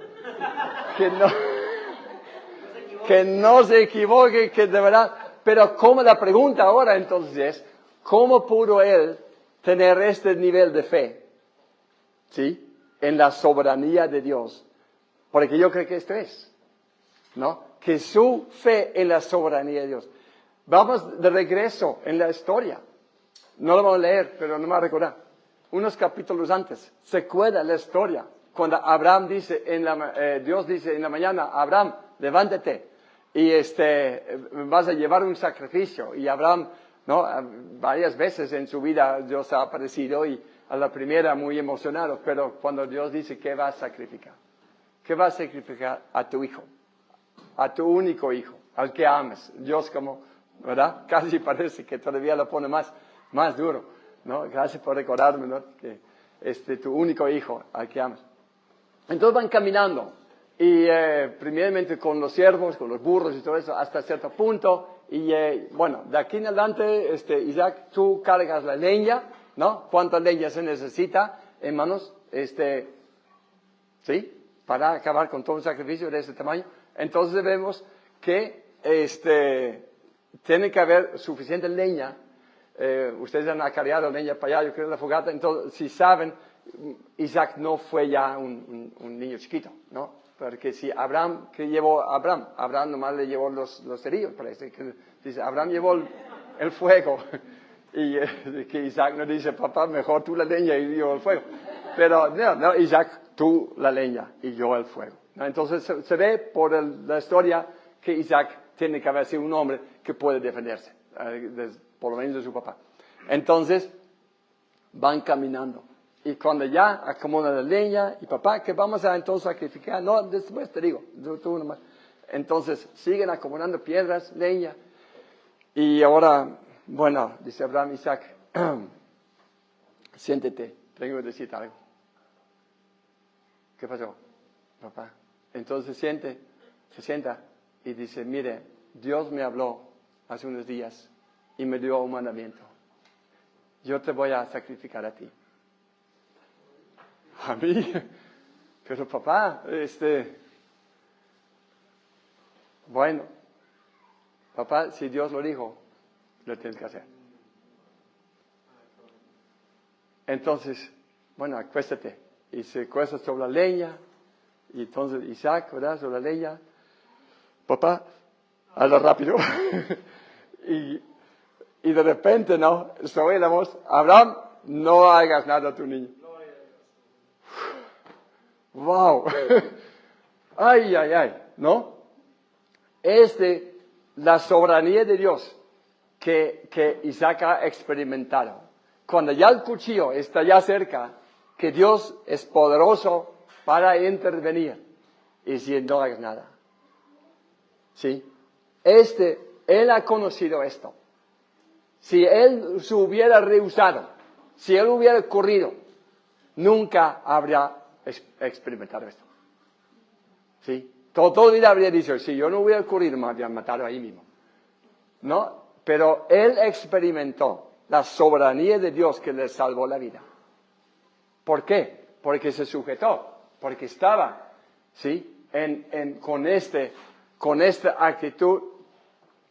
Entonces, ahora, habiendo conocido a Dios así, que le pudo salvar de la muerte, que estaba ya determinado. Sí, con esta fe, él va a meditar. Señor, yo sé que tú eres poderoso para intervenir. Si ese viejo siervo me trae uno que no es tu plan, tú vas a intervenir. Yo lo sé que vas a intervenir porque yo te he visto. Yo he visto cómo tú intervienes, ¿no? Porque, hermanos, caminata. En este caminata, ¿se acuerdan los tiempos que hablamos de cada prueba nos prepara para la siguiente. La siguiente va a ser más grande, hermanos, porque si nos sacrifican, ¿qué es esto en comparación si nos traen la mujer equivocada? ¿No? Entonces, esto todavía sería más grande, ¿no? Yo creo para Isaac de tener este juicio en su vida, ¿no? Entonces, yo creo que es por esto que el viejo siervo nunca preguntó. ¿Y Isaac si no va a gustar? No, siervo. Isaac va a aceptar. Yo conozco a Isaac.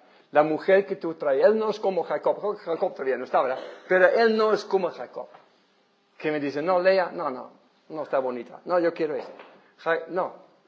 Jacob, tenemos mucho respeto por Jacob.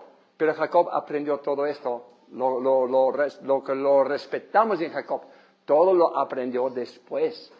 Hasta el día que él se casó con Lea, todavía no había crecido en su carácter, ¿no? Entonces, cuando hablamos un poco mal tal vez de Jacob, no es para poner por bajo a Jacob, es siempre decir, Dios tuvo tal vez más,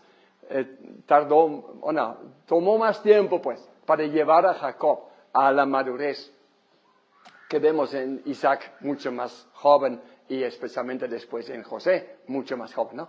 Pero Dios tiene paciencia y también llevó a Jacob a la perfección.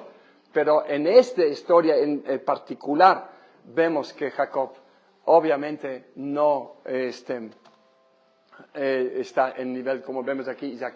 Isaac va a aceptar la mujer que Dios le trae, ¿sí? Y él va a entender que es por su papá. Entonces, ¿cómo termina la historia? La historia termina, versículo 67, y la trajo Isaac a la tienda de su madre Sara, y tomó a Rebeca por mujer y la amó. Hermanos, esa es la historia de amor aquí que tenemos en Génesis, ¿no? No sé si se les hace romántico este noviazgo. ¿Se les hace romántico? ¿O no? No tanto. ¿El romanticismo, hermanos, es de Dios? Sí, es de Dios.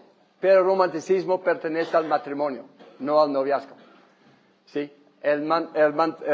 Es triste ver si jóvenes tienen la idea que el romanticismo pertenece al noviazgo. ¿Por qué? Porque viven romanticismos que no son momentos románticos, pues, que no son ciertos, que no están fundados sobre un compromiso, ¿sí? Que es con algún novio que nomás pasar un tiempo juntos, pero no hay ningún compromiso. Lo que el romanticismo realmente hace verdadero es el compromiso con la persona con quien tenemos el romanticismo. Este es el fundamento, este compromiso. Entonces, en el noviazgo, el compromiso realmente viene, aunque sí, el anillo de compromiso sí se da antes para empezar la preparación, es así. Pero el compromiso formal es el voto del matrimonio. Entonces es realmente donde empieza formalmente el compromiso con tu pareja. Entonces, ahí el romanticismo va a empezar. ¿Sí? Entonces, pero queremos seguir con unos comentarios sobre eso. ¿Qué aprendemos de esa historia? Lo voy a decir lo que yo creo que tiene esa historia, lo que contiene como enseñanza, como ilustración, y como dije en el principio, el motivo que lo creo es porque ese va de acuerdo con el resto de la Biblia. Cuando se habla de casarse, la frase siempre usa la Biblia es, por ejemplo, no tomarás mujer de aquel pueblo para tu hijo, o no das a tu hija a los hijos de este pueblo. Entonces, la palabra acerca de la instrucción para escoger la esposa, siempre la palabra se dirige a los papás, ¿no? Entonces, por esto vemos este acuerdo que va a través de toda la Biblia. También hasta Pablo habla de esto. El que da en casamiento da bien, y que no da en casamiento también da bien, hace bien. Entonces, esta frase de dar en casamiento son palabras que se dirigen a los papás, ¿no? Entonces, si vemos en esta historia que el fundamento del matrimonio de Isaac y Rebeca viene siendo la convicción que tuvo el papá de Isaac y la convicción que tuvieron los papás de Rebeca, ¿no? Ahora, significa que necesitamos necesariamente decir que Isaac no está involucrado o que Rebeca no está involucrado. Mi pensamiento que, aunque en esa historia es así, que no están involucrados, no se ve eso necesariamente en el resto de la Biblia como un mandamiento. Lo que yo pienso, y usted nomás lo levanto como pensamiento, ¿no? Como es nuestra cultura, muchas veces vamos a ver que los jóvenes van a conocer muchachas que los papás realmente ni siquiera conocen, ¿no? Porque están en el ambiente de la escuela hasta grupos de jóvenes, donde los papás, a lo mejor, aún si son de la misma iglesia, si la iglesia es grande, muy probable que el joven conoce muchachas que el papá realmente con trabajo las identifica, ¿no? Porque cómo estamos nosotros en nuestra vida social, también en la iglesia. Pero no creo que podemos quitar lo que la Biblia enseña, que es la responsabilidad de los papás. Entonces, un escenario, para decirlo así, lo que yo veo que sí satisface lo que yo creo que esa historia enseña, pero que sí en nuestra cultura es muy probable, ¿no? Que el muchacho se fija en una muchacha, ¿no? Y dice, este me parece una muchacha que me agrada, pues, ¿no? ¿Qué va a hacer con esto? Con este pensamiento. ¿Va a dónde? Va a su propio papá. No a la muchacha. Va a su propio papá. Tal vez usted piense que soy de otro planeta, pero yo creo que la Biblia nos enseña esto, ¿sí? Como principios. Que va con su propio papá. Y si el papá, yo conocí, como Sansón. Sansón empezó bien, ¿no? Yo vi una muchacha que me agrada. Pero sus papás no le querían pedir. Entonces Sansón hubiera dicho, está bien, papá. Si no te parece, entonces no. O sea, hay mujeres aquí en nuestra tribu también. Entonces, pero si el muchacho va con su propio papá, ¿sí? Y que los mismos papás se esfuerzan a conocer esta muchacha. Si no se puede, ocupen un siervo viejo, ¿no? A lo mejor, lo digo con todo respeto, ¿verdad? Porque, si, por ejemplo, en nuestra organización, si tuviéramos un hijo al otro lado del mundo, en China, ¿no? Papá, conocí a una muchacha, de verdad, pues, el viejo siervo, ¿quién puede ser? A lo mejor el director de la base allá, ¿no? Y si, oye, apoya a mi hijo y ve este asunto, esténse pendientes, ¿no? Y entonces se puede, yo pienso el concepto del siervo viejo, lo más que yo he pensado en eso, lo más probable que lo veo, ¿no? Porque también hay muchas familias donde el papá simplemente va a decir, yo no me voy a meter en eso. ¿Qué tal si yo me equivoco? Y tú toda la vida, por mi culpa. No, yo no me meto. Tú escoge que te guste. Entonces, ok, papá. Sí, tú piensas así, ¿no? Pero ¿qué hago entonces? Pues pregunta a tu líder jóvenes, pregunta a tu pastor, pregunta, ¿no? Pero una persona, sí, el siervo viejo, yo creo que un concepto sí es que tiene que ser aprobado por el papá. No puede decir, si el papá dice que no, busco otro consejero que dice que sí. O sea, no es esta la idea, ¿no? Que tiene que haber un acuerdo. Pero dirigiendo la palabra a los papás, ¿no? Y a través de los papás,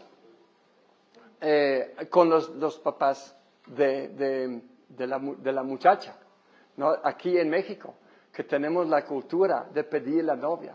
Se me hace tan bonito. Hermanos, voy a ser honesto con usted. Cuando yo conocí a Edith, ya también teníamos un siervo viejo. Fue en Jucúmedes, así, cuando estás como alumnos en la ERE, no puedes pensar no puedes apagar, ¿no? Pero no puedes desarrollar una relación así intencionalmente, estar platicando con una muchacha que te llama la atención. O sea pon vayado en tu propia vida, si siento algo por ella, voy a ser intencional de no acercarme para que no se siga alborotando. Entonces, pero nosotros nos conocimos como alumnos en una ERE en Juárez. Y después del siguiente año volvimos a la misma ERE, los dos como personal. Entonces, en este tiempo, sí, por supuesto, está. Entonces, lo que a nosotros pasó, mi líder me dijo, ¿por qué no te casas con ella? Dice. Entonces, ahora yo veo que él, ¿no? Fue el viejo siervo. Entonces, después, pasaron muchas cosas, pero unos meses después, nosotros nos comprometimos.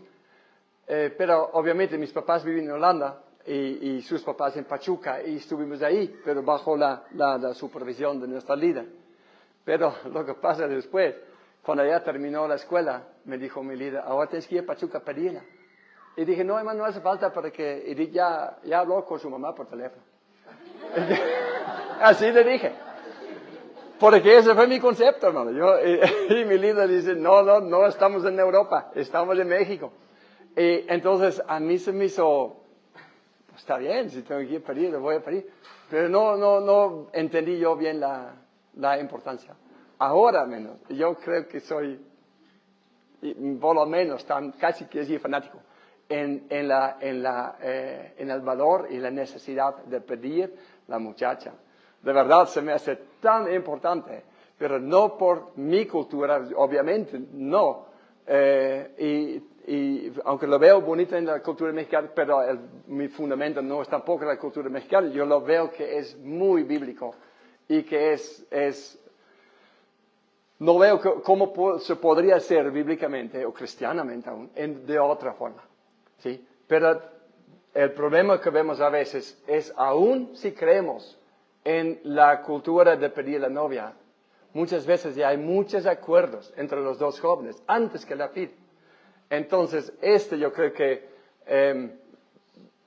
no puede ser así. O sea, cuando la pedimos, tiene que ser de verdad pedir la novia. De verdad, no nomás un rito nomás, pero de verdad ir con los papás y decir, ¿sabes qué? Señor, conocimos un poquito a su hija y queremos pedir a su hija para que su hija sea esposa de mi hijo. Y de verdad, ¿no? Nosotros obviamente tuvimos una vez esta ceremonia y se me hizo muy bonito, de verdad, tan bonito. Sí hablamos con los papás antes, ¿no? Cuando tuvimos formalmente la pedida, ya estaba el pastor también y hubo pastel y comida, entonces todo ya estaba realmente ya, no llegar ahí a la mesa con la sorpresa que decir que no. Entonces ya habíamos hablado con ellos antes y ya habían ellos conocido a Michael también. Michael fue una vez a ayudar a poner un techo ahí sobre una bodeguita para que ella conociera. Entonces, pero yo no lo veo como trampa, yo veo simplemente una preparación para el evento de la pedida.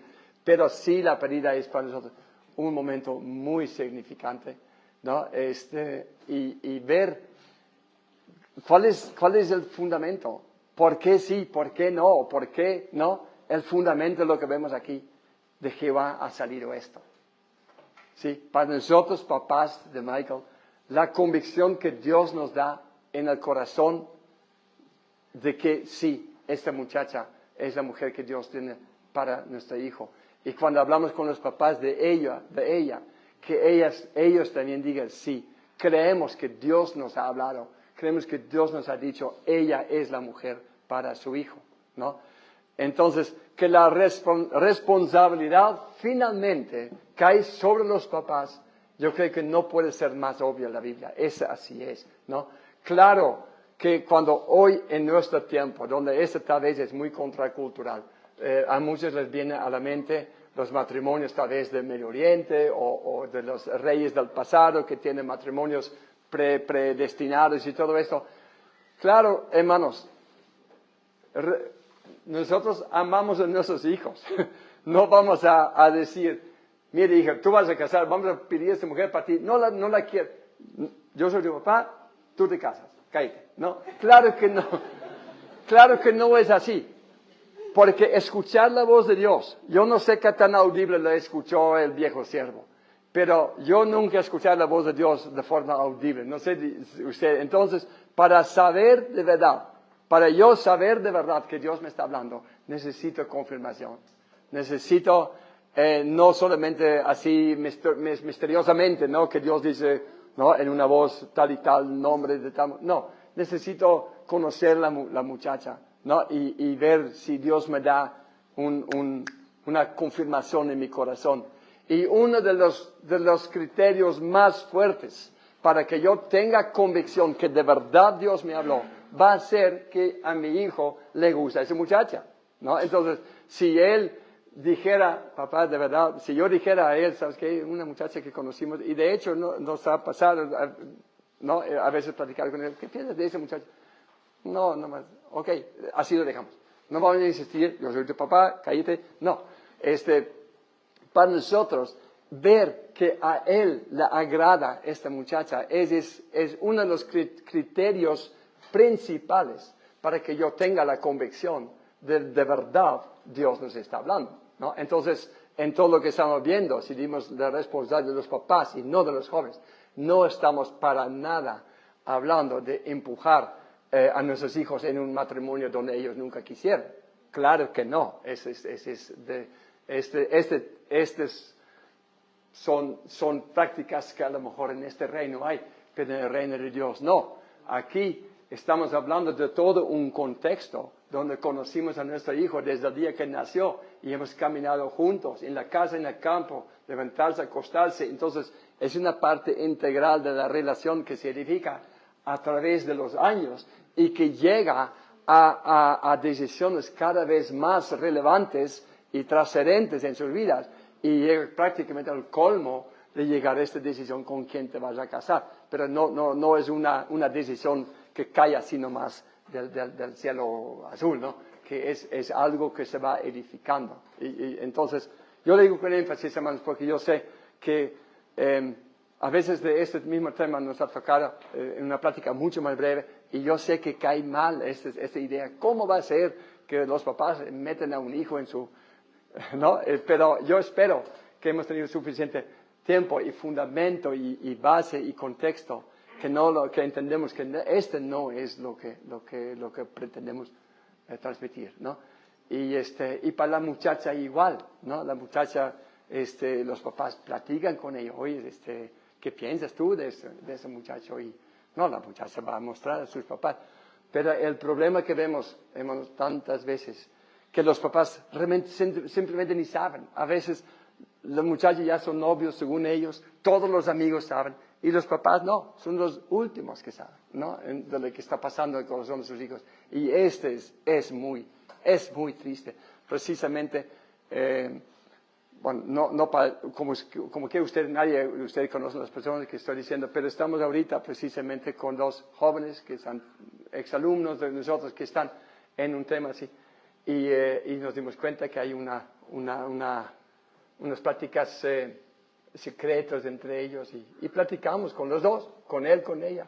Y le dijimos a él, si esta muchacha platica contigo sin permiso de sus papás, tú ya sabes que es una muchacha que es capaz de engañar a sus papás. Mañana te va a engañar a ti. O sea, y a ella también decimos, si este muchacho está hablando contigo sin permiso, ¿qué tipo de esposa va a ser? Es un ladrón, no es una esposa, es un ladrón que se mete no por la puerta. Si él tiene, que dijimos a ella, si tiene carácter para ser tu esposo, que habla con tu papá, y si no tiene carácter para hablar con tu papá, ¿cómo vas a tener un esposo así? Bueno, hablamos un poco fuerte, ¿verdad? Y no digo que para ellos no hay esperanza, yo también empecé mal, pero hablando fuerte, si ellos responden a correcciones así un poco directos, entonces tenemos de esas dos personas grandes, les dijimos, tenemos grandes expectativas de ustedes dos, no sé si se van a casar, pero de forma como personas, grandes expectativas porque son muchachos crecidos ya en el Evangelio, pero ahorita están patinando chueco, o sea, necesitan esta corrección, ¿no? Y aquí, ¿no? Las muchachas, aquí, es muy fácil, yo sé, que derrita el corazón si un muchacho de que por sí te cae bien, te empieza a hablar palabras bonitas, pero muchachas, no, si la quieren aceptar, ¿verdad? Si la quieren aceptar, si un muchacho se acerca, dile, habla con mi papá. Habla con mi papá. Antes de decirme algo, habla con él. Vas a ver si tiene carácter o no. ¿No? Y el muchacho igual, ¿no? Si la muchacha dice, ¿sabes qué? No me dieron permiso, pero yo escapé porque quiero andar contigo. Pues ya sabes qué tipo de muchacha es, capaz de engañar a sus papás, ¿no? Entonces, que todos sabemos, por algo me andan al viejo siervo. Hermanos, nosotros aquí creemos firmemente en el concepto del viejo siervo. Si sea el papá mismo, los papás mismos, o alguien que de su parte, o en que tienen confianza. Pero, hermanos, que los papás, porque ahorita le digo a los jóvenes, las jóvenes, pero más a los papás, que nos involucremos en este tema con nuestros hijos. Yo quisiera que tuviéramos en la iglesia una cultura donde los papás estamos ocupados ocupados intencionalmente, decir, a ver, ¿cómo vamos a ayudar a nuestros hijos a encontrar su pareja? Me dice que antes sí había, ¿verdad? En inglés dice matchmaker, de este tipo de personas. Claro, tal vez fuera de la iglesia y todo, pero sí, antes ya era más aceptado que hay adultos que están involucrados, ¿no? Pero que los papás, a lo mejor ponemos un día juntar todos, somos papás con hijos en la edad de, ¿no? Y si, ¿de qué forma vamos a ayudar? ¿De qué forma vamos a ayudar a nuestros jóvenes? Porque es bonito ver que ellos encuentran su pareja y edifican la esperanza ¿no? Del futuro de nuestro país, ¿no? Formando nuevas familias, y que Dios nos dio esta responsabilidad. Y yo sé, no es el argumento es lo que muchas veces oye, ¿no? Que el papá dice, no, pero ¿qué tal si yo me equivoco? Bueno, sí, pero ¿qué tal si mi hijo se equivoca? No, yo veo que es mucho más probable que el hijo se equivoca que yo. No porque yo soy más sabio de por sí, pero sí he caminado más, ¿no? Y aparte de esto, el viejo siervo no está cegado por emociones, ¿no? Él ve diferencia en carácter, aún diferencia, físico, todo, pero no la afecta. Para él, esto no son criterios. Él va más allá, ¿no? Porque no tiene de este sentir, este estorbo de estar afectado por emociones, por sentirse, mucho menos sentirse enamorado, ¿verdad? Porque no es la condición que él tiene. Bueno, ¿cómo termina esto? ¿Verdad? El noviazgo empieza con el acuerdo de los dos papás, o sea, los papás del uno y los papás de la otra, ¿no? Entonces, independientemente si hay viejos siervos involucrados o no. Pero esto es, y vuelvo a decir, la palabra de Jehová ha salido esto. Se me hace tan, yo le tengo aquí subrayado así de rojo, de Jehová ha salido eso. Esto es porque el fundamento de nuestro matrimonio, ¿se acuerdan? Si volvemos al matrimonio, ¿cuál es el fundamento? ¿No? El fundamento del matrimonio es formar un equipo para servir a Dios juntos. Entonces ahora estamos hablando del siguiente. Entonces empieza con esto, ¿no? De esta convicción, y vuelvo a decir una vez más, la convicción donde involucramos a nuestros jóvenes, el joven y la joven, que él también, si mi hijo no tenga la convicción, si ella es la mujer que Dios tiene para mí, si él duda o si él dice que no, entonces yo voy a suponer que estoy tal vez equivocado o que simplemente Dios va a revelar a lo mejor después, pero nunca diríamos nosotros como papás de nuestro hijo, nuestra hija, de Dios ha salido esto aunque tú no lo sepas. O sea, tiene que haber un acuerdo entre nosotros. Ahora, ¿cómo termina el noviazgo entonces? El noviazgo termina cuando se casa, ¿no? Entonces, en Juan capítulo 2, yo creo que cuando hablamos del matrimonio en este tema, en esta serie también hablamos de pero yo creo que en aquel tiempo ya dijimos, vamos a volver a esto, porque de esta forma es un círculo, ¿verdad? Hablamos de matrimonio, hablamos después de familia, hijos que crecen y forman el siguiente matrimonio y volvemos a cerrar, o sea, al mismo punto en el círculo, ¿no? Entonces, en Juan capítulo 2, vemos que Jesús fue invitado a una boda. Entonces, dice que lo que pasó en esta boda, se acabó el vino. Entonces, bueno, todos conocemos esa historia. Jesús hizo vino y dice que fue el primer milagro que Jesús hizo. ¿Quiénes de ustedes han jamás, alguna vez en su vida, quejado un poquito con Jesús? Que Jesús, ¿por qué hiciste esto?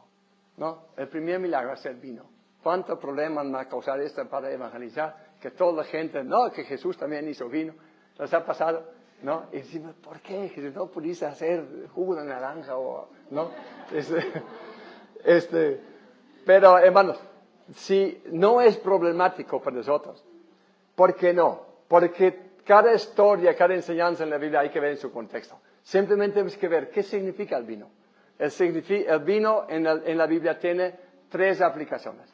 Uno es la borrachera y a pesar, casi quiero decir, de este milagro, los mandamientos contra la borrachera son tan evidentes que nadie puede justificar una borrachera con esta historia, ¿no? Entonces, ese realmente no es ningún argumento, ¿no? Entonces, ningún problema para nosotros.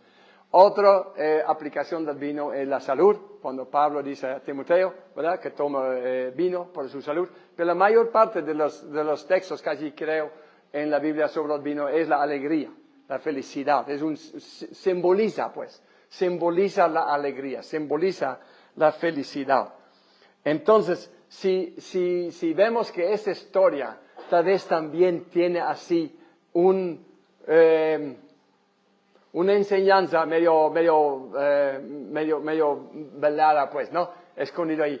Entonces, si simplemente ustedes van a juzgar si tiene sentido, pero si uno supusiera que el vino significa esta felicidad, porque la boda es como el día de más felicidad de todos los días, ¿no? En todas las culturas del mundo, las bodas son lo máximo en cuanto a celebración.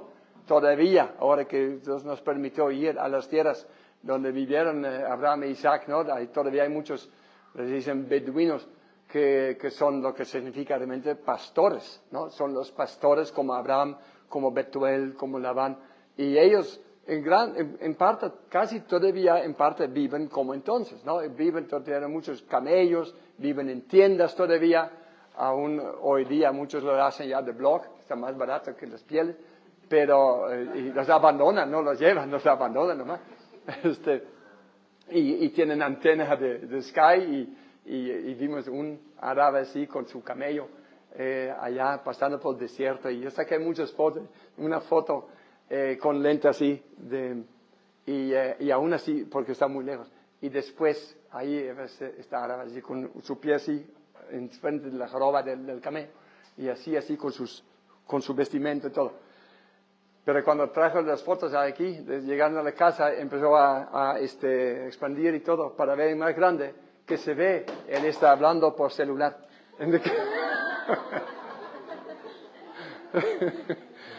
Entonces, pero lo que todavía hacen ellos es cuando hay una boda, vienen de todos Sinaí en camellos y hacen una fiesta de 7 días. Eso todavía lo hacen. Entonces,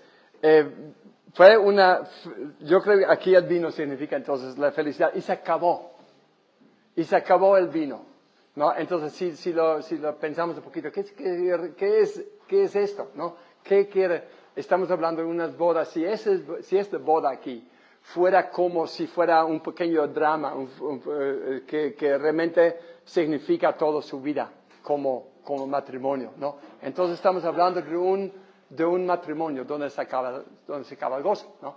Entonces, si vemos que sigue, María dice a Jesús, se acabó el vino, ¿no? Entonces, es algo grave.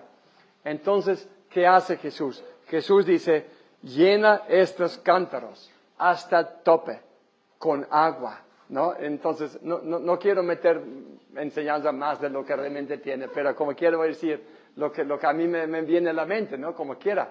No, el agua sí lo tienen. Como a Jesús a veces es así. Hay 5,000 personas, no hay comida. No, ¿cuánto hay pues? No, pues nomás 5 panes. No, tráelos. Trae lo que tienes. Lo que no tienes no lo puedes traer. Jesús encarga lo que no tenemos. Pero sí, lo que sí tenemos, sí lo pide, ¿no? Entonces, porque en la alimentación de los 5,000, uno a veces piensa, ¿para qué 5 panes y 2 peces? Igual hacer tanta comida de nada. O de 5 panes, ¿no? ¿Cuál es el propósito de esos 5 panes? Pero el punto es esto, ¿no? Decir, ¿qué es lo que traes? ¿Qué es lo que tú traes? Y este es nuestra propia fuerza. En todas las guerras espirituales que hemos platicado, ¿verdad? Dios pelea por nosotros. Pero sí, también pide nuestro esfuerzo. A lo mejor mi esfuerzo no es más que 5 panes. Necesito para 5,000. Pero los 5 panes sí los voy a usar. O sea, el esfuerzo, y le dice, llénalos al tope, como el esfuerzo máximo. Tu propio esfuerzo máximo. No tienes la gracia para restaurar todo, pero sí vas a poner lo máximo que tú puedes. Entonces, cuando ellos lo ponen, le dice, ahora, lleva al jefe de la fiesta y a ver, que tome el agua. Y le llevan el agua. ¿Y qué dice? Y esta frase se me hace tan impactante que por simplemente escuchar la frase me hace, no sé, llenar de sentir que esto significa algo, ¿no? Cuando el maestro Sala dice, cada hombre sirve el mejor vino primero, pero tú has guardado el buen vino al último. Y yo me acuerdo una vez pensé, Señor, algo tienes que querer decir con eso. Y le fui a buscar, buen vino, buen vino. ¿Dónde habla la Biblia de buen vino? Hay un lugar, sé que yo sé, un lugar más, donde la Biblia usa el término buen vino. Está en Cantares. Y Cantares, qué casualidad, todo el libro habla prácticamente del matrimonio y la boda, la felicidad del matrimonio, ¿no? Entonces, allá, si le quieren buscar, pero el texto, como es todo poéticamente hablado, pero el texto donde habla del buen vino, obviamente está hablando realmente de la felicidad en la relación íntima de estas personas, ¿no? Entonces, ver que Jesús, aquí en el contexto de la boda, en el contexto del matrimonio, que este hombre dice, todo el mundo sirve el buen vino primero, pero tú lo sirves al último. Entonces, no se les hace sentir así como muchos piensan el matrimonio, que en los primeros años muy enamorados, mucha felicidad y todo romántico, pero después ya vienen los hijos, vienen las responsabilidades, vienen los problemas, viene el monótono, lo aburrido, ¿no? Y entonces vemos, después de 30, 40 años casados, qué aguantadores, ¿no? Todavía. Eso es muchas veces, ¿no? Como que empezamos con buen vino, pero después, hermano, se va rebajando y al último estamos tomando pura agua, ¿no? Pero esta fiesta era diferente que las demás fiestas. ¿Cuál es la diferencia? La diferencia es que Jesús estaba en la boda. Marca esta boda. Jesús fue invitado. Entonces, cuando invitamos a Jesús a esta boda, y no solamente fue invitado, él empieza el maestro Sala es el jefe de la fiesta, y él empieza a mandar al jefe de la fiesta. Entonces, Jesús no solamente fue invitado, él empieza a sentarse en el trono, él empieza a tomar control, autoridad en esta fiesta, ¿no? ¿Y qué pasa en el matrimonio donde Jesús se sienta en el trono? Empieza a mandar en el mejor sentido de la palabra, a dirigir nuestro matrimonio. Entonces, hermanos, el buen vino se va a servir al último. Este matrimonio no se va a acabar en lo monótono, no se va a acabar en lo aburrido. Va a ser cada vez mejor. Y el buen vino, hablando de la felicidad, y aquí, si lo comparamos con Cantares, entonces vemos que habla también de la felicidad en el sentido de la felicidad sexual y felicidad romántica y todo eso. Entonces es muy importante para nosotros, tanto grandes como ya estamos nosotros, más en la segunda mitad, o los jóvenes que todavía no empiezan, tengan la expectativa que el matrimonio donde Jesús reina, el mejor vino se va a servir al último. Es decir, este matrimonio va a ser cada vez más feliz, también en el sentido de romanticismo, también en el sentido de la celebración de la intimidad y todo esto, ¿no? Todo se va mejorando, no es algo que pertenece nomás a los años de la juventud, como muchos lo piensan. Porque lamentablemente, si los jóvenes todavía no tienen que saber, porque cuando son grandes van a darse cuenta que si Jesús reina tu matrimonio, vas a darte cuenta que tu matrimonio va a ser cada vez más feliz. Pero es bueno que lo tengas desde ahorita como perspectiva. ¿Sí? Que no pienses, pues el romanticismo es de la juventud, tengo que celebrar, nunca he tenido una novia y que, no, pasando los años, ya tengo 22 y nunca he tenido novio. Y hay gente que habla así, jóvenes, que piensan que ya no van a tener, ya no van a conocer romanticismo porque ya tienen 25.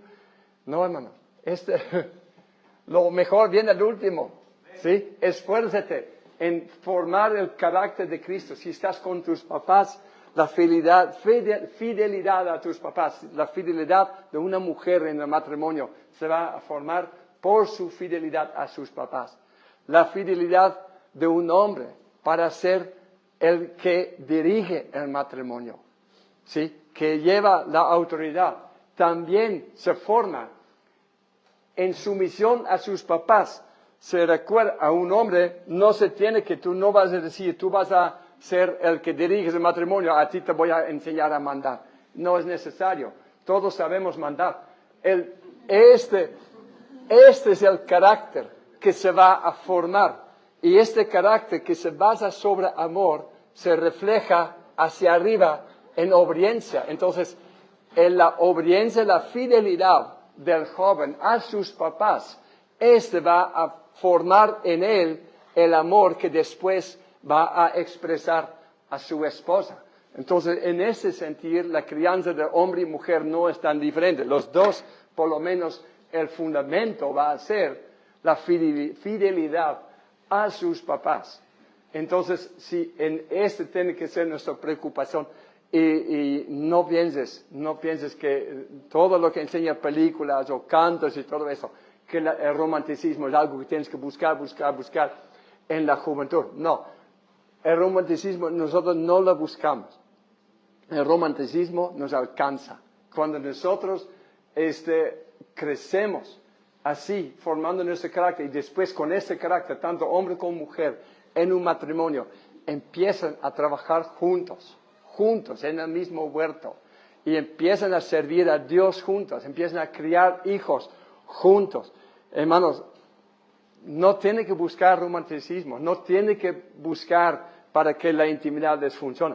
Esta forma de vivir, la intimidad y el romanticismo les viene a llegar a ustedes, ¿no?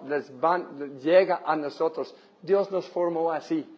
¿Sí? Lo vemos en tantos contextos donde no es permitido. Donde vemos un muchacho y una muchacha andando mucho juntos, ¡pum!, ya empieza los sentimientos de romanticismo. Entonces, Dios nos hizo así, pero no tiene que darse entre los jóvenes. Tiene que darse entre los matrimonios, esposo y esposa, cuando caminan juntos, cuando sirven juntos, cuando buscan a Dios juntos. Entonces, esas chispas de romanticismo y la celebración de nuestra intimidad, se viene por añadidura. Por esto yo creo que la Biblia no nos enseña cómo buscar romanticismo. No. ¿Por qué? Nos dice cómo tenemos que vivir, para que, no nomás para esto, ¿no? Pero que como resultado vas a experimentar que el romanticismo sí va a funcionar en sus matrimonios, y que el buen vino llega al último. ¿Por qué al último? No nomás porque Dios quiere que esperemos a lo bueno. Es por causa del crecimiento. El crecimiento de la formación de nuestro carácter, donde el Espíritu Santo sigue limpiando, sigue fortaleciendo nuestra vida y edificando amor, humildad, sumisión en nuestras vidas. Entonces vamos a celebrar romanticismo y intimidad con nuestra esposa, con nuestra pareja, sobre este carácter. Y más crecemos hacia la madurez, de más bonito va a ser. ¿Sí? Entonces no es que cuando dice al último, no es que aquí ya tengo mucho buen vino, pero no te lo voy a dar todavía. No, esta no es la idea. La idea es que es el resultado de una vida que crece hacia la madurez, que estas cosas que son parte de nuestro matrimonio se van aumentando y mejorando, incrementando, haciéndose más y más bonitos. Hermano, verdad, es el deseo para nosotros, para mi propia familia, nosotros mismos tenemos mucho que aprender. Aquí está mi esposa, mis hijos, y ellos, yo sé que ellos conocen mis errores, ¿no? Cuando yo digo así, debemos que criar nuestros hijos, aquí están, ellos pueden contar nuestros errores y no hay ningún problema. Mi esposa conoce mis errores como esposo, pero de todas maneras es nuestro anhelo alcanzar este buen vino como pareja, y que también nuestros hijos alcancen, hermanos, lo que Dios tiene planeado por ellos. Y es nuestro deseo para todos nosotros que estamos reunidos. Que Dios les bendiga, y muchas gracias. Ha sido para nosotros una bendición tremenda de estar pasando este tiempo con ustedes.